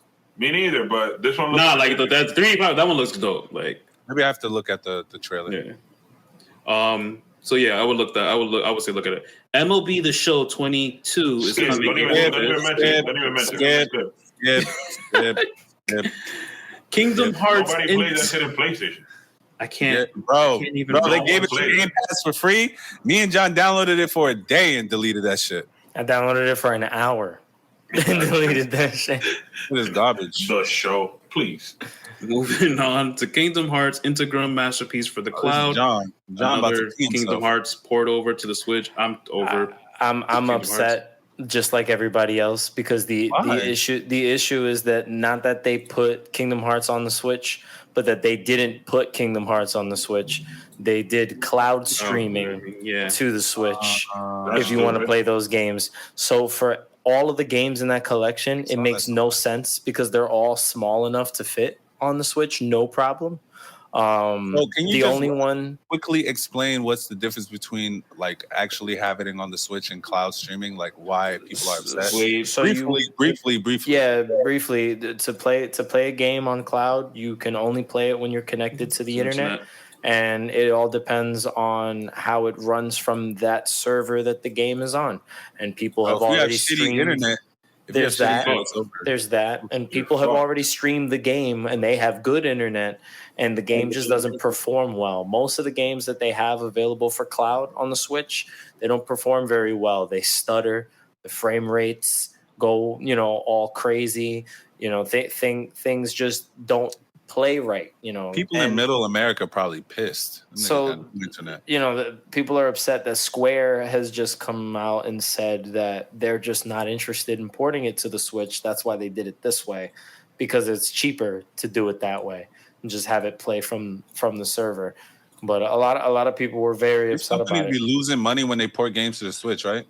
No, Sometimes. No, they it's don't. just more work because you have to Yeah. essentially code it down to fit in the Switch's ecosystem. But the little bit of money that you spend to port make that it shit to the back. Switch, you make it back and then some in digital downloads alone. Like everybody would have downloaded that for $100. Like the way that it was up there, it's for like $80 for you to just stream it.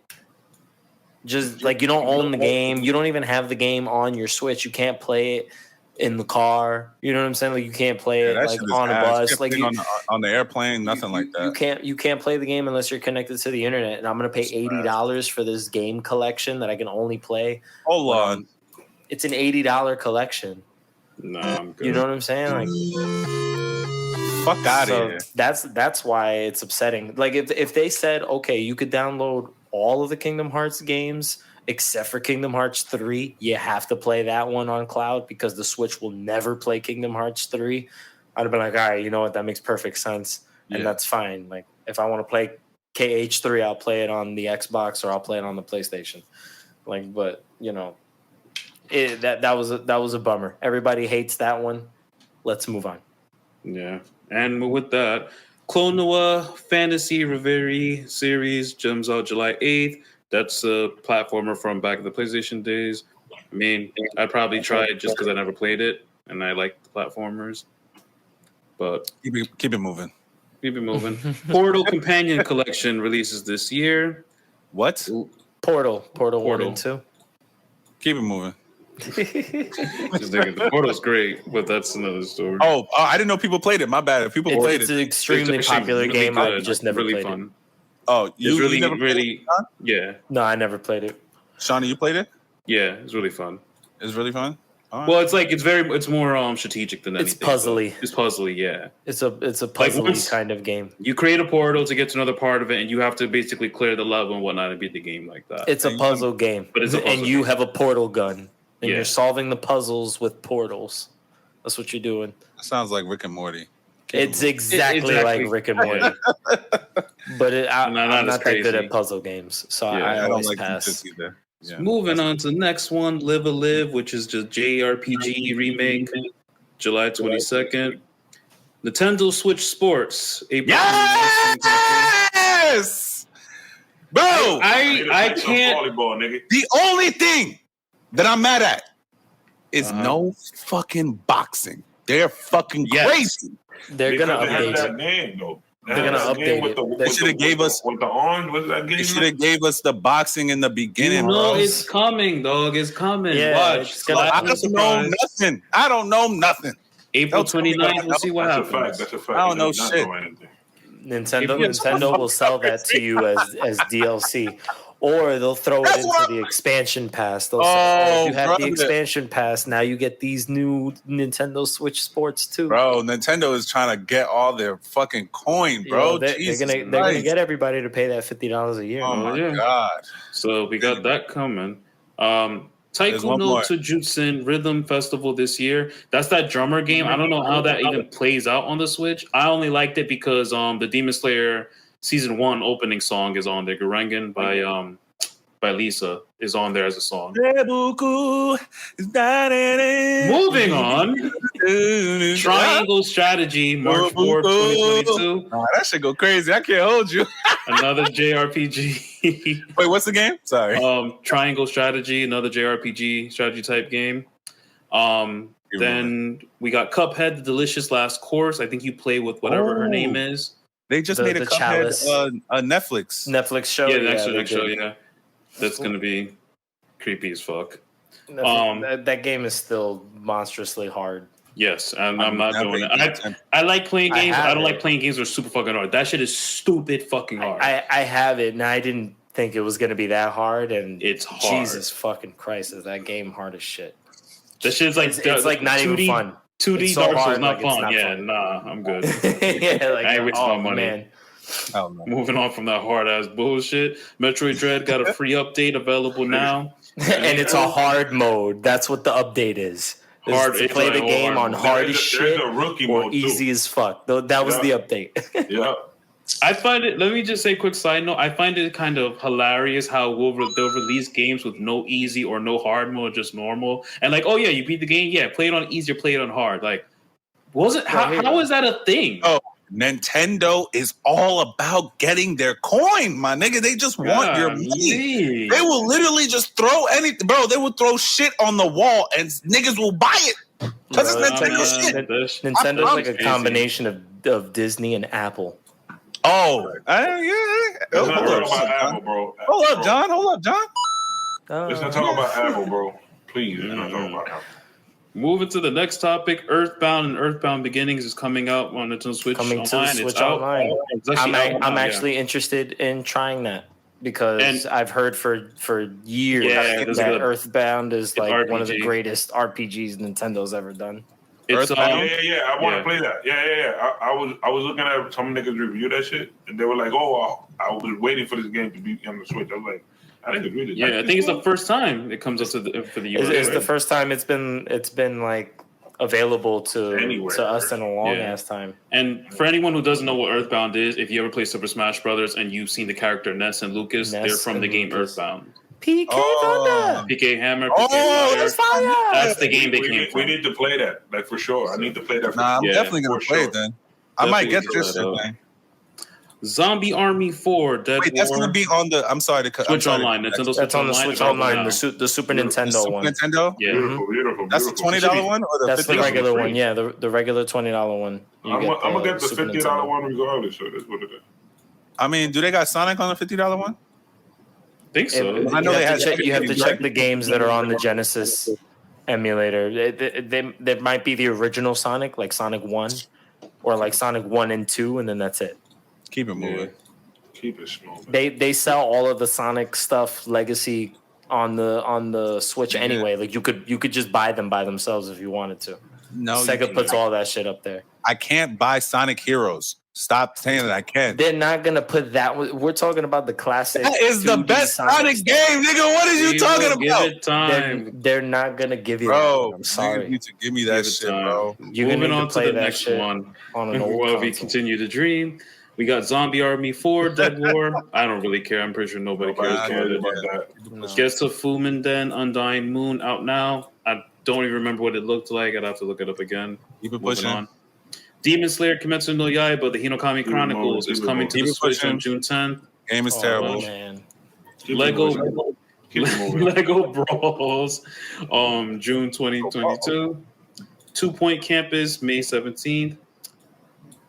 I'm gonna leave the one for last because I feel like that one is even funnier, even greater than the other announcement. Xenoblade Chronicles 3. I never really liked the playstyle of Chronicles, so I'm just not a big Xenoblade fan. And if you don't know I what like how it Xenoblade looks, is, though. I don't know how the gameplay is, but I like the way it yeah, looks. I like how it looks. It looks beautiful. That's the thing. Yeah. Like it's very cinematic. I think if they turned it into an anime, I'd be all for it. But playing it, I'm not with it.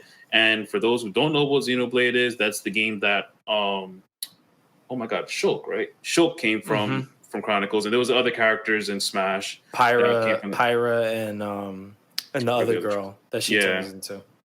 Yeah, Okay. so they're from that. And the last but not least, Grand Theft Mario Kart 8.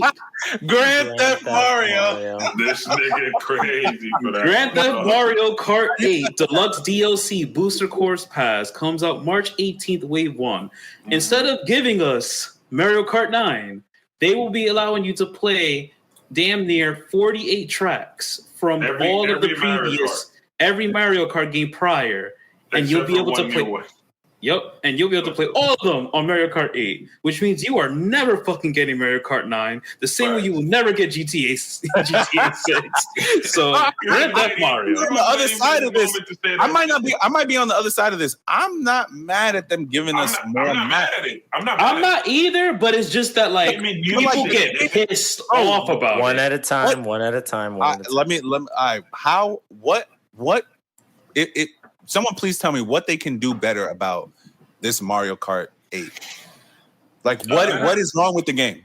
I don't have an issue with it.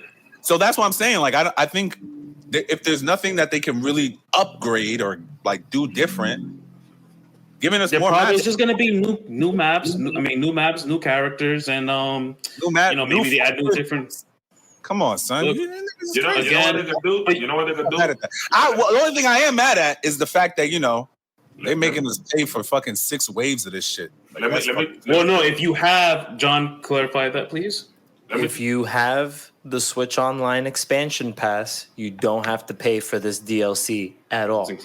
It's included in the expansion pass. That's the $50. So if you pay the $50 for the whole year, you'll just have access to the bonus Mario Kart content. You obviously need to have Mario Kart, but what if I don't pay it the next year for $50? I now lose those. Then you probably lose. Then you lose those courses. They're probably going to be in their own like column. Yeah. Now, if you're to know, you can access it. Now I'm paying the $50 now. You could just buy the DLC for $25 and be one and done. No, but it's 6 different waves, bro. Yes, but you paid for it like a season up front, pass. And you just download it when it comes out.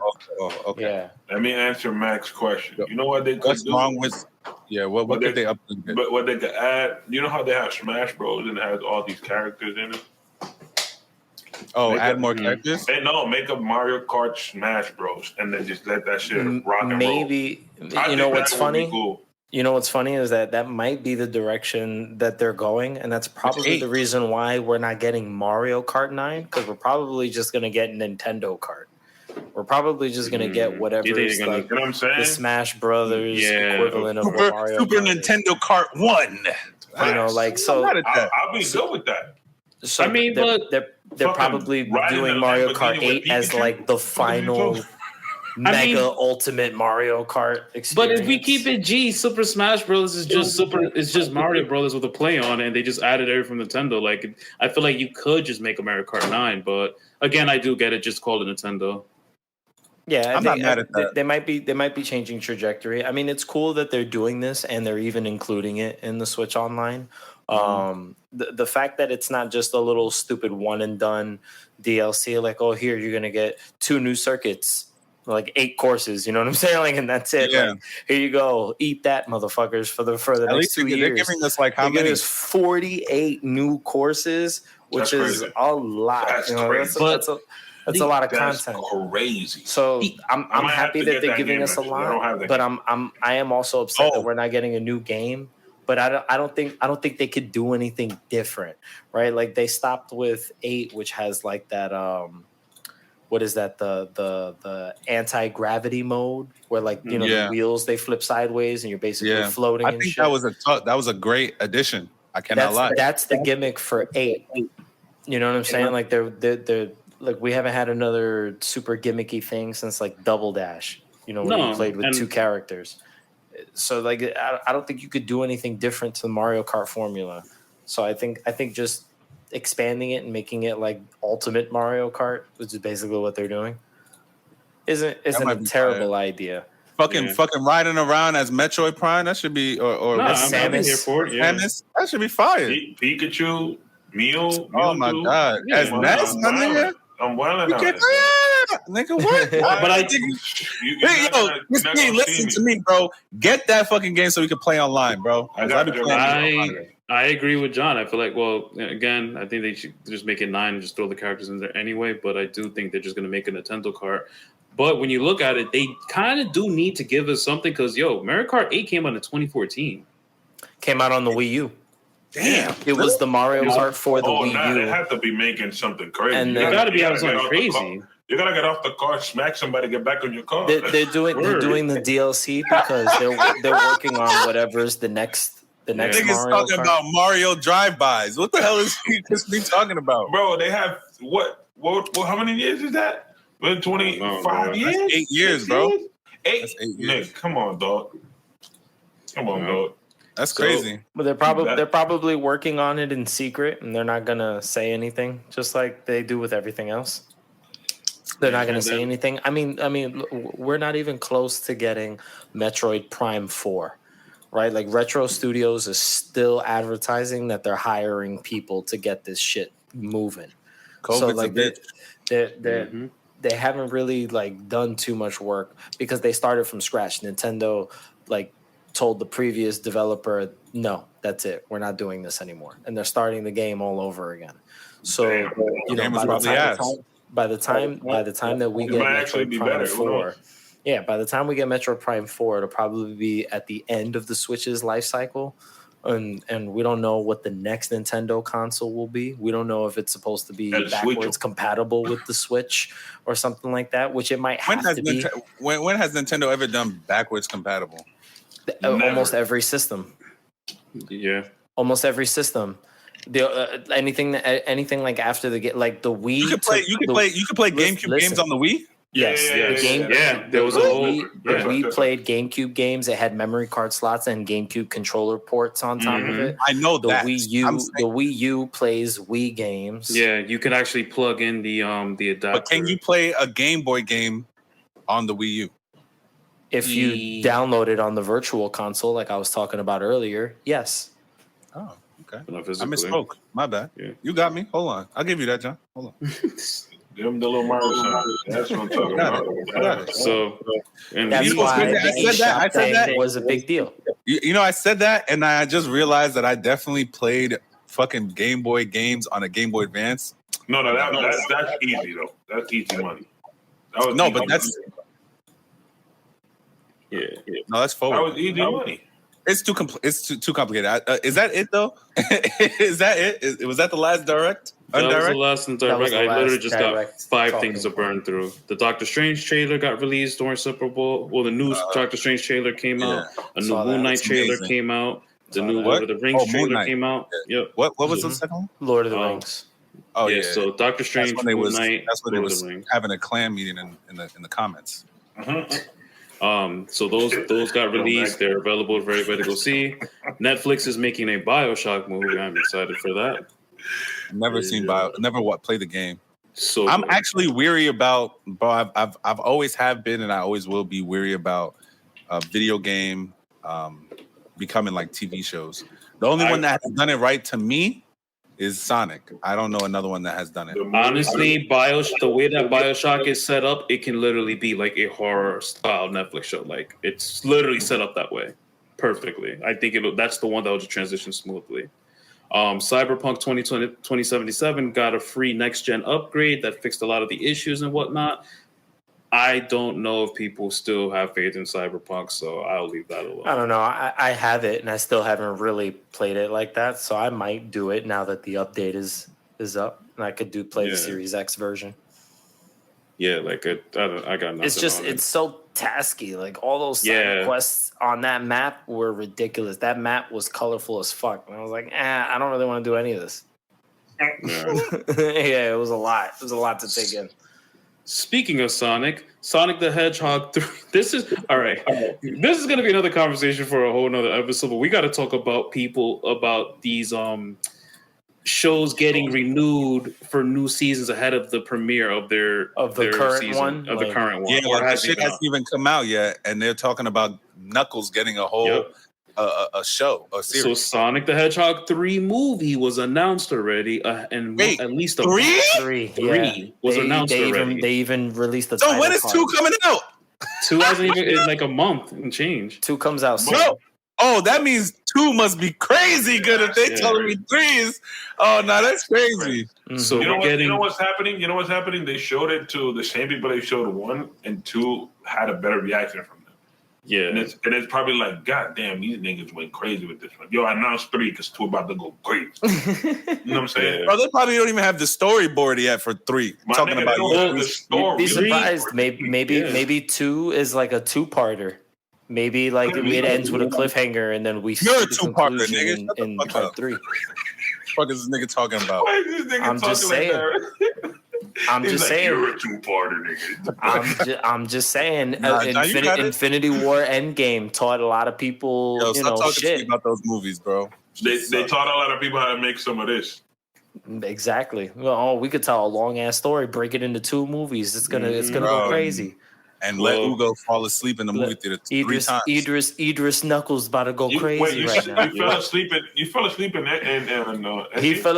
Endgame, and I don't want to hear his Endgame Twice again, bro. I don't want to hear his Okay, Endgame. you bugging out. You bugging You out. got It's nah. insane. Yeah. You need to get a negative right We're now. done. Everybody, all aboard the Going Merry. We're leaving, and we're leaving Mac on this island. Hold on before you go into your One Piece, because Shawny, are you done? Hold on. Yeah, I know. I'm trying to.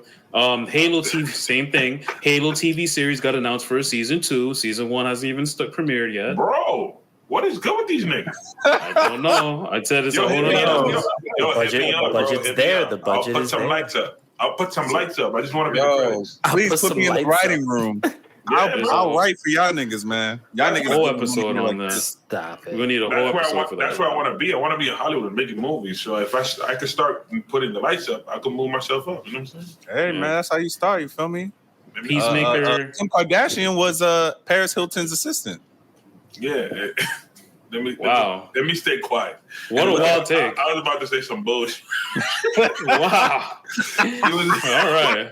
She was raised. And moving on from that Kim Kardashian take, Peacemaker got renewed for season 2. Wait, what? Peacemaker, the John Cena. I still gotta watch it. I heard it's funny. Really good. Where is it at? Where's it at? HBO Max. HBO Max, yeah. HBO Max? All right, cool. It's really, really good. Stranger Things 4, season 4 premieres on May 27th. Is going to have a part 1 and a part 2. So it's done. No. May They said 27th. season 5 is the the last season for Stranger So Things. season 4, you're going to get part 1 on May 27th. Then you get part 2 on July 1st. And season 5 has been announced to be the very last one. Do you know that those kids are damn near 20 years old? Adults. It's time. They are It's time. adults. They're not kids no more. And They're not kids anymore. they're going to They're need to about to do have the kids soon. illest time skip. Yeah. So the illest time skip. Just be like, hey, Bruh. do you remember when these kids were in elementary school? They're in college now. And it's like, years have gone by. One of them works at the store. 11 is now 22. Fuck that. And then for the final... No, actually. Yeah, that was a good one. That was a good one. The final Sorry, announcement. Sorry, Renji is attacking my fucking camera. Stop biting the fucking camera. It's a very bad moment right now. Animal abuse. Yesterday, You can't do that in a vegan household. What are you doing? I know. Yesterday, You in a vegan household? What is going on? Yo, this is not. This cat is bugging me right now. There were no the final cats thing I harmed have in to the making of this podcast. Oh shit! The final announcement is that Street Fighter 6 got announced yesterday by Capcom. Nobody cares. I mean, Bro, I saw that they put like the announcement side by side with this guy from Star Wars. What the fuck? Adam Driver with his shirt off.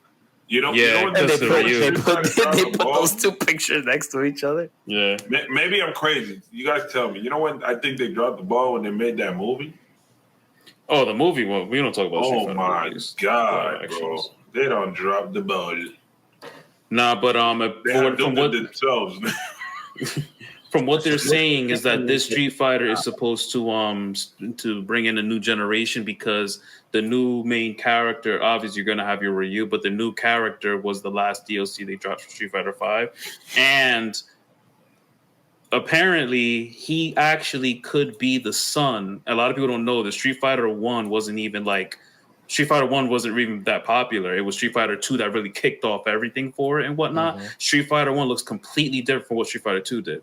The new character, Luke, he looks like he can be the son of the guy from Street Fighter 1.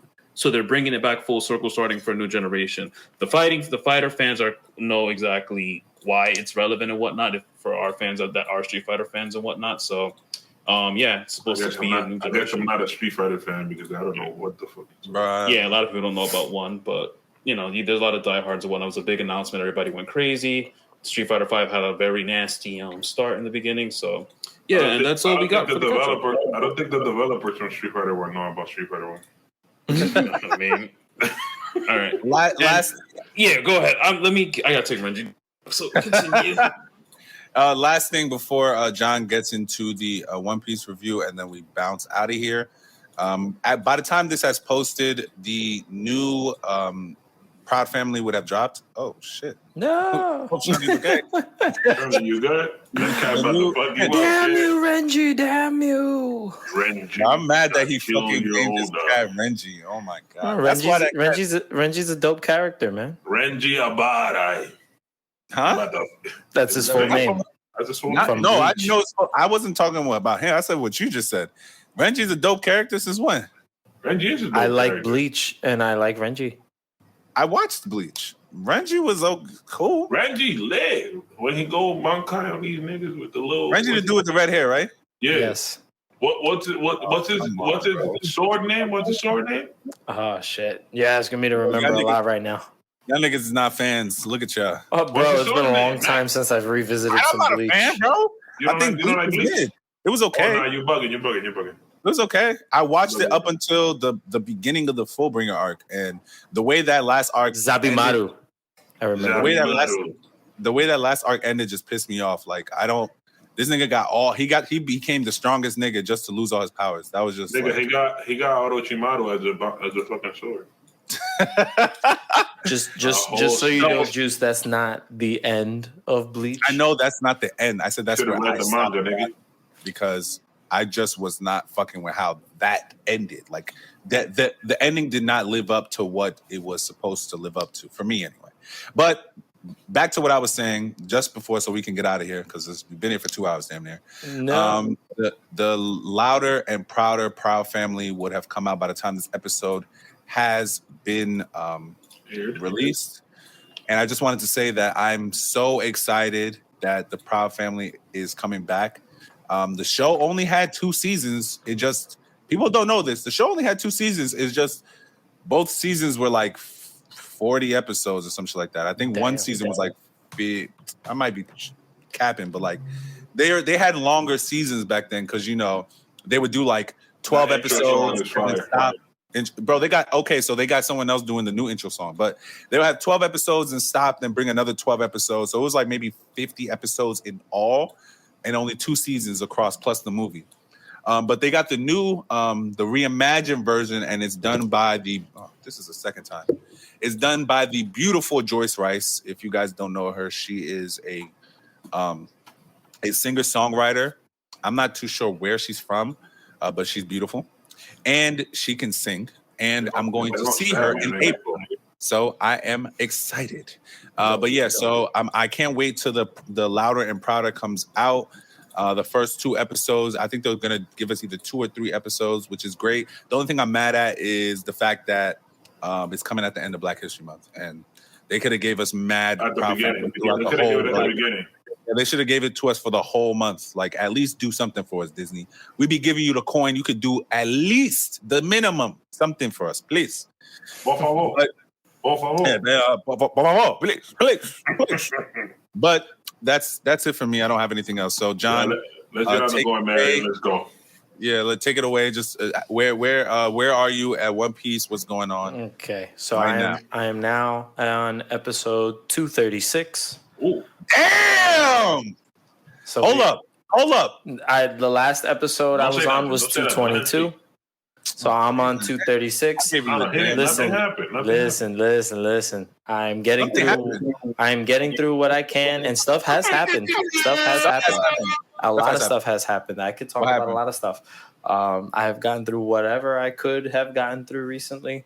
and I'm happy I saw as much as I did. So I would like to talk about what I have seen and where we are going with this, because I have hypotheses for where the story is gonna go. Say them too. Oh! There's another hour of One Piece that we're about to speak. No. I'm gonna keep it as like concise and just more like anecdotal than anything else. I'm not. Oh Me my neither. God. It's like, no, go ahead. So at this point in the story, we've passed all of the filler stuff. Give me 1 second. Give me 1 second. No. Give me 1 second. He's gonna get the straw hat. He's gonna get the hat. There it is. I need to put it on when you speak about One Piece. Bro. No, it's okay. If I could fit my actual straw hat with these headphones, I'd be wearing it, but I can't. So, anyway, we're at this part of the story where we're past all of the filler that we were watching before. You know, the Davy back fight and all that other stuff had already happened. And it was okay. It was humor for whatever amount of time we got to see. You needed some comedic relief, bro. Mad shit just happened. You need something to calm you down. And you know, I'm already into the Water 7 arc that has definitely already started. So yes, you know, sir. like the idea that you know, like they saw the frog swimming with it, you know, doing freestyle. He was freestyling instead of like doing the frog stroke, and they were like, we got to follow this motherfucking frog. Everybody's like, I want to eat this frog. I want to catch the frog. Luffy was about to eat that frog for real. And then they saw the water train. The train on top of the water. Like, there's just like so many concepts and so many ideas that Oda has thought of. And you're just like, what the fuck? Like, all ideas that could have been their own animes sometimes, or things that you would see in different stories. Like, you're getting kind of all of it in one piece, and it just makes the world a little bit more fantastical, like, in a sense, you know? Like, I like that word. So, you know, like I thought the train on the water was really weird. I like how they like explained it. They're like, nah, the train's not really riding on the water. The tracks are submerged, and it's, you know, looks like it's riding on the water, but it isn't. So just the fact that there's explanations are cool, like that. And then you know, like they're like, okay, cool. We could go to all these different places that are nearby, but the log pose is telling us to go to this island, which just happens to be Water 7, which happens to be where they're more than likely going to get the Going Merry repaired at, because the boat has taken a whole lot of damage. And it's just about the boat time. fucking fell out of the sky. It fell out of the fucking sky, and it's just about time for this boat to finally get some TLC. And you know, they get to the city, and I'm already at the part where, you know, they've met Iceberg, and they've met the shipwrights. Shout out Big Man Iceberg. Shout out Big Man Iceberg. That's a real nigga right there. They've met, you know, the shipwrights, and they've already started introducing those characters. And the one with the blonde hair, what's his name? Pierre or something with a P. What's his name? The big nose nigga? No. The guy with the goggles that has the ropes that come out of his sleeves. I forgot his name too. Oh, I know who you're talking about. Oh. Okay, so you guys just all confirmed a theory that I had, or that you guys disproved the theory that I had. What's your theory? I don't know. I was under the assumption that we were spending a lot of time with that character in the beginning, because he would more than likely be the one out of. Theory too. Hold on, let him see his theory. He would more than likely be the one out of all of the shipwrights that would feel comfortable enough to be a pirate and go with them on the journey, because Luffy's already made it known to the audience that he is looking for a new member of the crew. So a new member will join the crew soon. It's a matter of figuring out which character is going to be the new member of the Straw Hats. I like the way you think. So your theory, that's not a bad theory. I was assuming it was him, but since you guys had a hard time figuring out his name, I know that it is not him. So that disproves my theory. But I do know that at some point we've already met this shipwright. The what? The Gali La Company. That's the name of the thing. The actual thing, but that's not like their company. Oh, Like but the name of their shipwright company, because there's a couple different shipwright companies on that island. yeah, so we've only seen like this one that Iceberg was like in charge of. Famous one. Yeah. Paulie is his name. Paulie is his name. Then I call my daughter that because her name is Paulette. And I didn't know that nigga name. You know, so like they put a lot of emphasis on him. You know what I'm saying? Like they showed how he uses the ropes and how he's able to fight and how you know and the fact that he had those issues. This is so throwback. God but damn. but if I figured it like this because they already made it apparent that this guy has money problems. Like he has an issue paying off his debt. He owes a lot of people money. He was running away from his debt collectors in the first scene, you know, that we get to see a bit about him. And you know, that would be a reason to want to run away and be a pirate is like, well, I'm not going to stick around and pay these motherfuckers what the money that I owe them. So I'd rather go with you guys. Let's bounce. That just seemed like cool motivation, in my opinion, for that character to want to do it. But I guess that you know, that's not where his character arc is going to take him. Like I said, I'm guessing. I said guessing. I'm just using context clues here from you guys. But we've already gotten to the part where you know, they met Aokiji.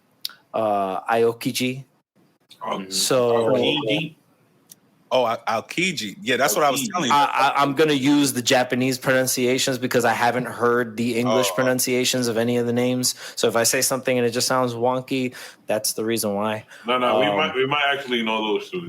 So just say that shit. So I'm only watching the sub version. So, you know, we saw that fight. You know, we saw all that stuff happen.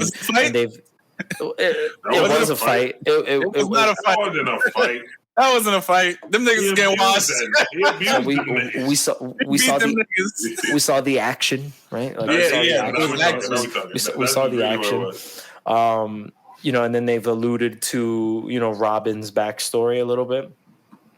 And I know that Mac has told me we're getting Robin's backstory soon, right? I only assume so because, you know, Iceberg has her freaking like 9-year-old wanted poster on his wall. I'm like, all right, cool. Obviously, everybody knows who this woman is, and everybody knows that she's been a piece of shit for a little while. So let's figure out what, you know, like what the story is and how she's gonna try to like make everything right in a sense.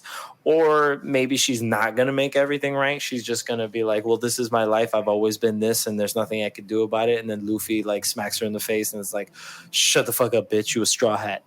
And, you know what I'm saying? Like, it could happen. It could happen, or that's more than likely what's going to happen. Because he did that. Know, he's done that already. He did that shit to Nami. He did that shit to Nami. He was like, "Shut the fuck up, bitch! You a straw hat." Like I don't care. He did as much to Nami. He was like, "Look, if you want me to go fuck these niggas up, all you gotta say is a word. Just let me know."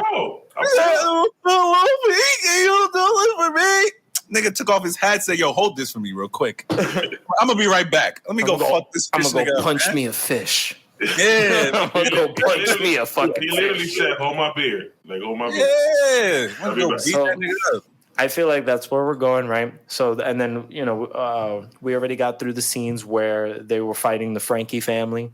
So, the Frankie family has already robbed Usopp and gave Usopp the beating of a lifetime. They beat that. They fucked up my nigga, yo. The episode that I am actually on, so the next episode that I will watch is going to be the fight between Usopp and Luffy.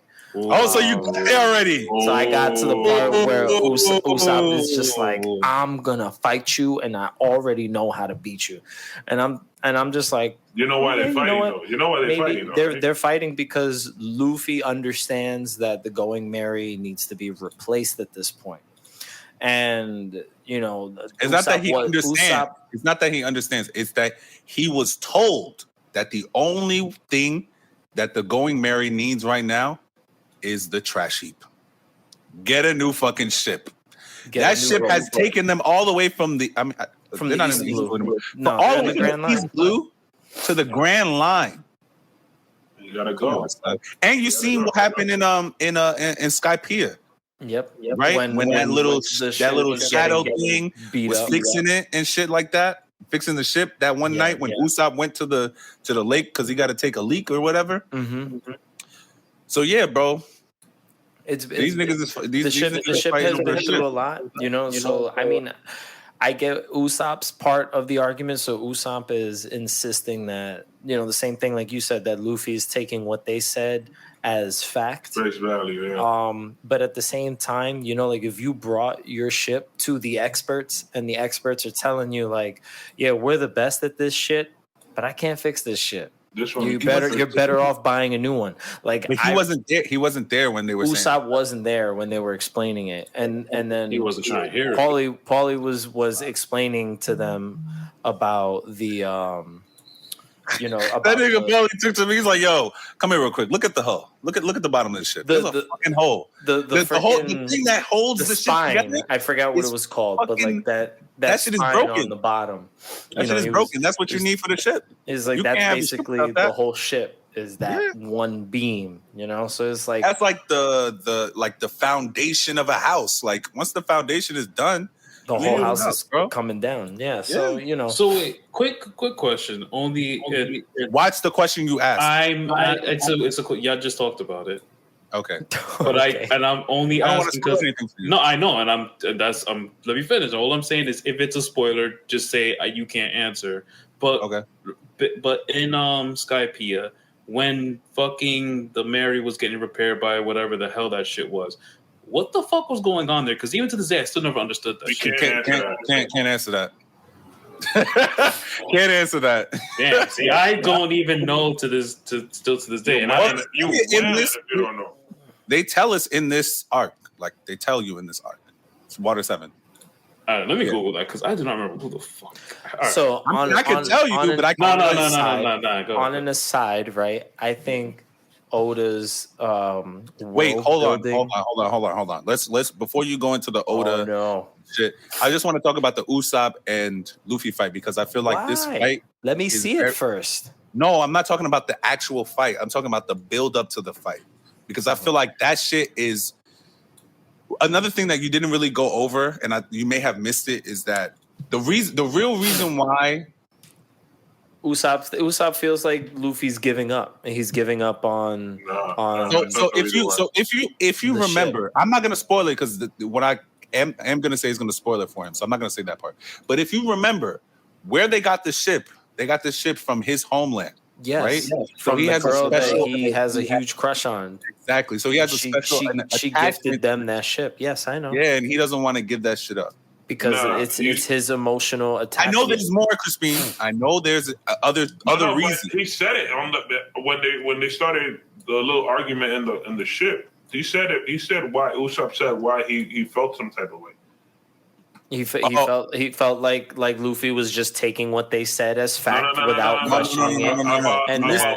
About personal, like he said that if you can get rid of this ship because it's broken, I'm the weakest nigga here. That means that you can also get rid of me. That's what he was saying. Yes, that was at the end of the argument. I hadn't even got through all of Usopp's points that he was upset about. You're just like, yes, but you didn't talk about the end of it yet. My bad. Gee, thanks. We excited. My bad. I'm gonna shut up now. My bad. You know, finish your statement, bro. My bad. Usopp is just arguing over the sentimental value of the ship, and you know, when they were arguing, Luffy basically was trying to maintain his authority and his control, which he doesn't do very often at all. You know, so just the fact that he was actually trying to put his foot down this time, I felt like Luffy wanted everybody to take what he was saying seriously, you know, and just because he doesn't do that so often, you know, like it was jarring to see the argument between those characters because they're always silly together. They've never really fought with each other.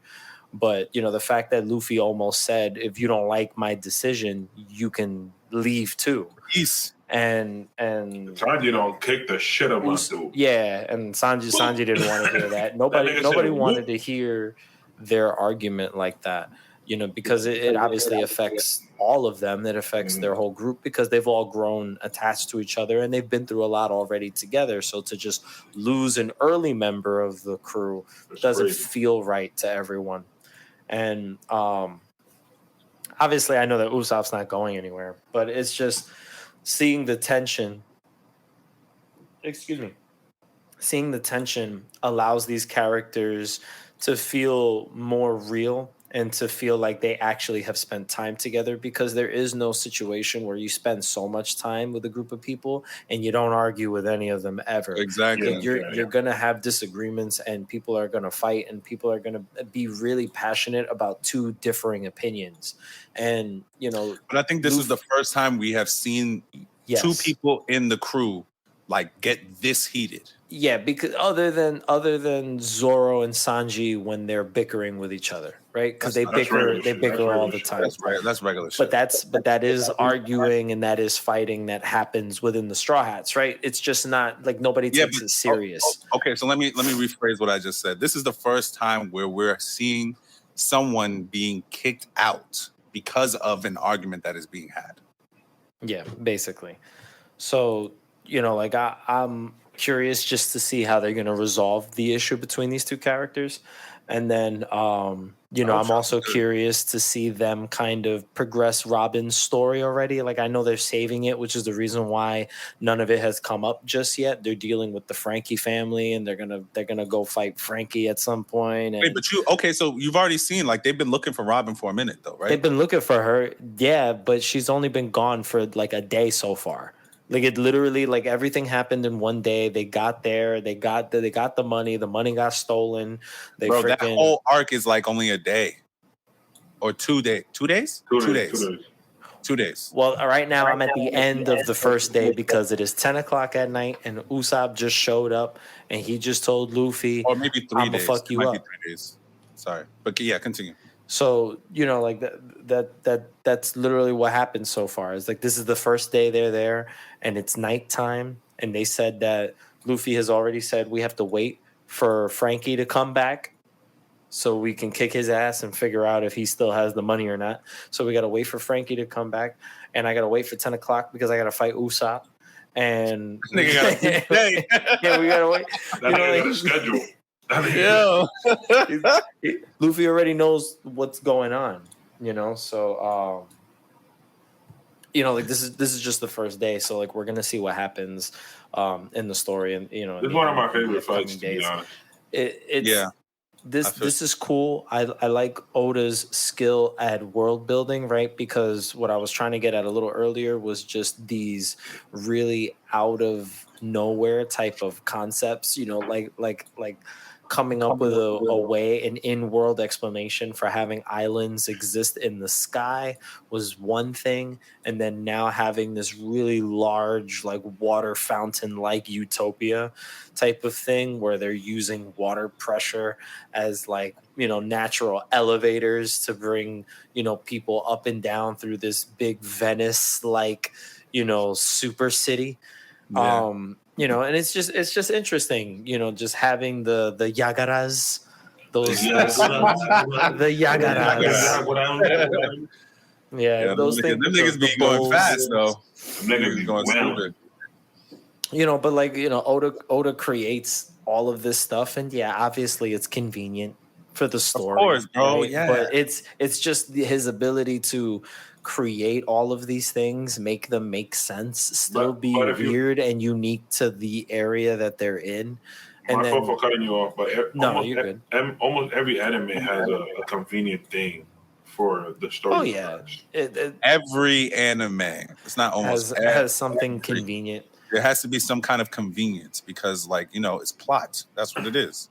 But Oda's just really good at coming up with these random he's concepts. Better than most. Yeah. Random ass concepts and then making them work. Making them make sense. Yes, like making it make sense. And that's what I'm commenting on. Because, like the concept of like this water city, cool. Like it makes sense now that I've seen it. Like now that I've seen it and I understand it. It's like I would have never thought. You were like, what the fuck? I'm like, Water 7. I was like, why the fuck would they name an island like that. That just sounds fucking weird. But it's starting to make sense, and I think I'm going to learn a little bit more about the area like as the arc progresses. But Oh yes, you know, will. it's just really really interesting just to see these ideas, and they all make sense, and they're all a part of the same world. And So you know, last and I take note of that. last thing, I want you to pay attention because they have said his name before, but you may have just heard it in passing. Tom. Pay attention to that name. It's a very important name. They haven't said his name yet. Yeah, they did. No. Yeah, they did. Not yet. Yeah, they did. Not yet. Nigga. Calm down. Yeah. You're walking early. You're walking early. I mean, you're running early. You need to walk first. You're running at this point. Relax. They literally they haven't said that person's name. Anybody's name. Bro, I'm pretty sure they did. No, literally they just got to Water 7. They just exchanged the money. They went to go repair the ship. Long Nose said ship cannot be repaired. They didn't even say the name of the fucking train, which is the only time you could probably hear that name. Yeah, they just said water train. Yeah, Exactly. They didn't even say the name of the train. the water train. When we listen to it. You know what I'm saying? So you good. They're like, the frog tries to Maggie battle the train. Maggie and he always spoiling, loses. bro. What's Maggie always spoiling, bro? All I said was Tom, bro. That's not spoiling shit. You know, Tom could be the MySpace nigga. I was just about to say that my first friend ever on MySpace. He was everybody's bestie. Your first friend ever on the internet. But no, I'm again, bro. Today it's funny. Today I was watching the first episode of when you started talking about One Piece, and to see you come from it was like in August, and what is it, February right now, and you've already hit like 230 episodes is great, man. So keep pushing through. Again, I told you before, bro. After Skypiea, bro, all of your watching, you'll be what's the word? Like you'll be gifted a lot in this particular arc because a lot of shit happens, a lot of fighting happens, and a lot of like things. Like I feel like this particular arc is a pivotal moment in the entire show because this arc is now like we're still seeing the ripple effects of what happened in this arc now, like 1,000 episodes from now. So I feel like this, even though, you know, like I told you, Skypiea is my favorite arc. This arc right here definitely defined the show for me, for sure. Bro, this arc made me understand that Luffy's the greatest. This is the arc this is what makes everybody stay. Like this is Yes. Oh man! Like I said, bro, you going through all that shit, you will be rewarded. That's what I said. Yes. You're gonna be rewarded. I know you're staying, but you're actually gonna reap the benefits of you watching 220 episodes of an anime, and you're like, damn, like everything I've watched has been good so far. Yeah, I promise you, bro. Nah, bro, This shit that you about to go through right now, you're gonna be like, oh, why did I not watch this shit when it was hot?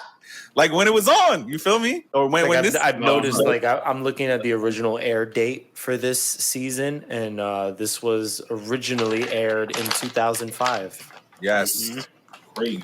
And I was just in like, Africa. damn. I was like, 2005? What the fuck was I watching in 2005? I was watching Tarzan on fucking Disney.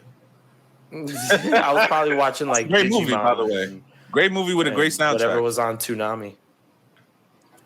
And I was dead eyes watching Digimon, Beyblade, shit like that. I was still on my anime shit, but I was on that shit. Yu-Gi-Oh and shit. Yu-Gi-Oh and Dragon Ball Z. But that's really it Samurai for Champloo. that's really it for like my thoughts on what's going on. I just kind of want to see like what's next. Like there's a lot of open plot threads right now. There's like what's going to happen between Usopp and Luffy, what's going to happen to the Going Merry, what's going to happen to Robin, who's the next member of the Straw Hat crew. There's a whole lot of shit. All that shit gets answered. I'm pretty sure it does. It's just all of that. Those are four separate like plots that are happening simultaneously. You know what I'm saying? Yes. So like, Yeah. I kind of just want to see like when we're gonna start, getting to some of them and in what order we're gonna get to them in. Last point. Yeah, I mean, it's just gonna go crazy. It's a testament to Oda's writing to be able to have 4 different plot points going on in a story at once and have them all concluded. Like the way he concludes them, it's like you're satisfied. You know, I don't know another anime or a mangaka that can do something like that. To have, like you said, and it's not like they're just regular, simple like side plot. It's like this shit is driving what's going on in this particular arc right now. And all 4 of those plot points that you just said are all going to be answered, and you'll be satisfied with the answer because you're going to be like, damn, this motherfucker can write. End the show. Word.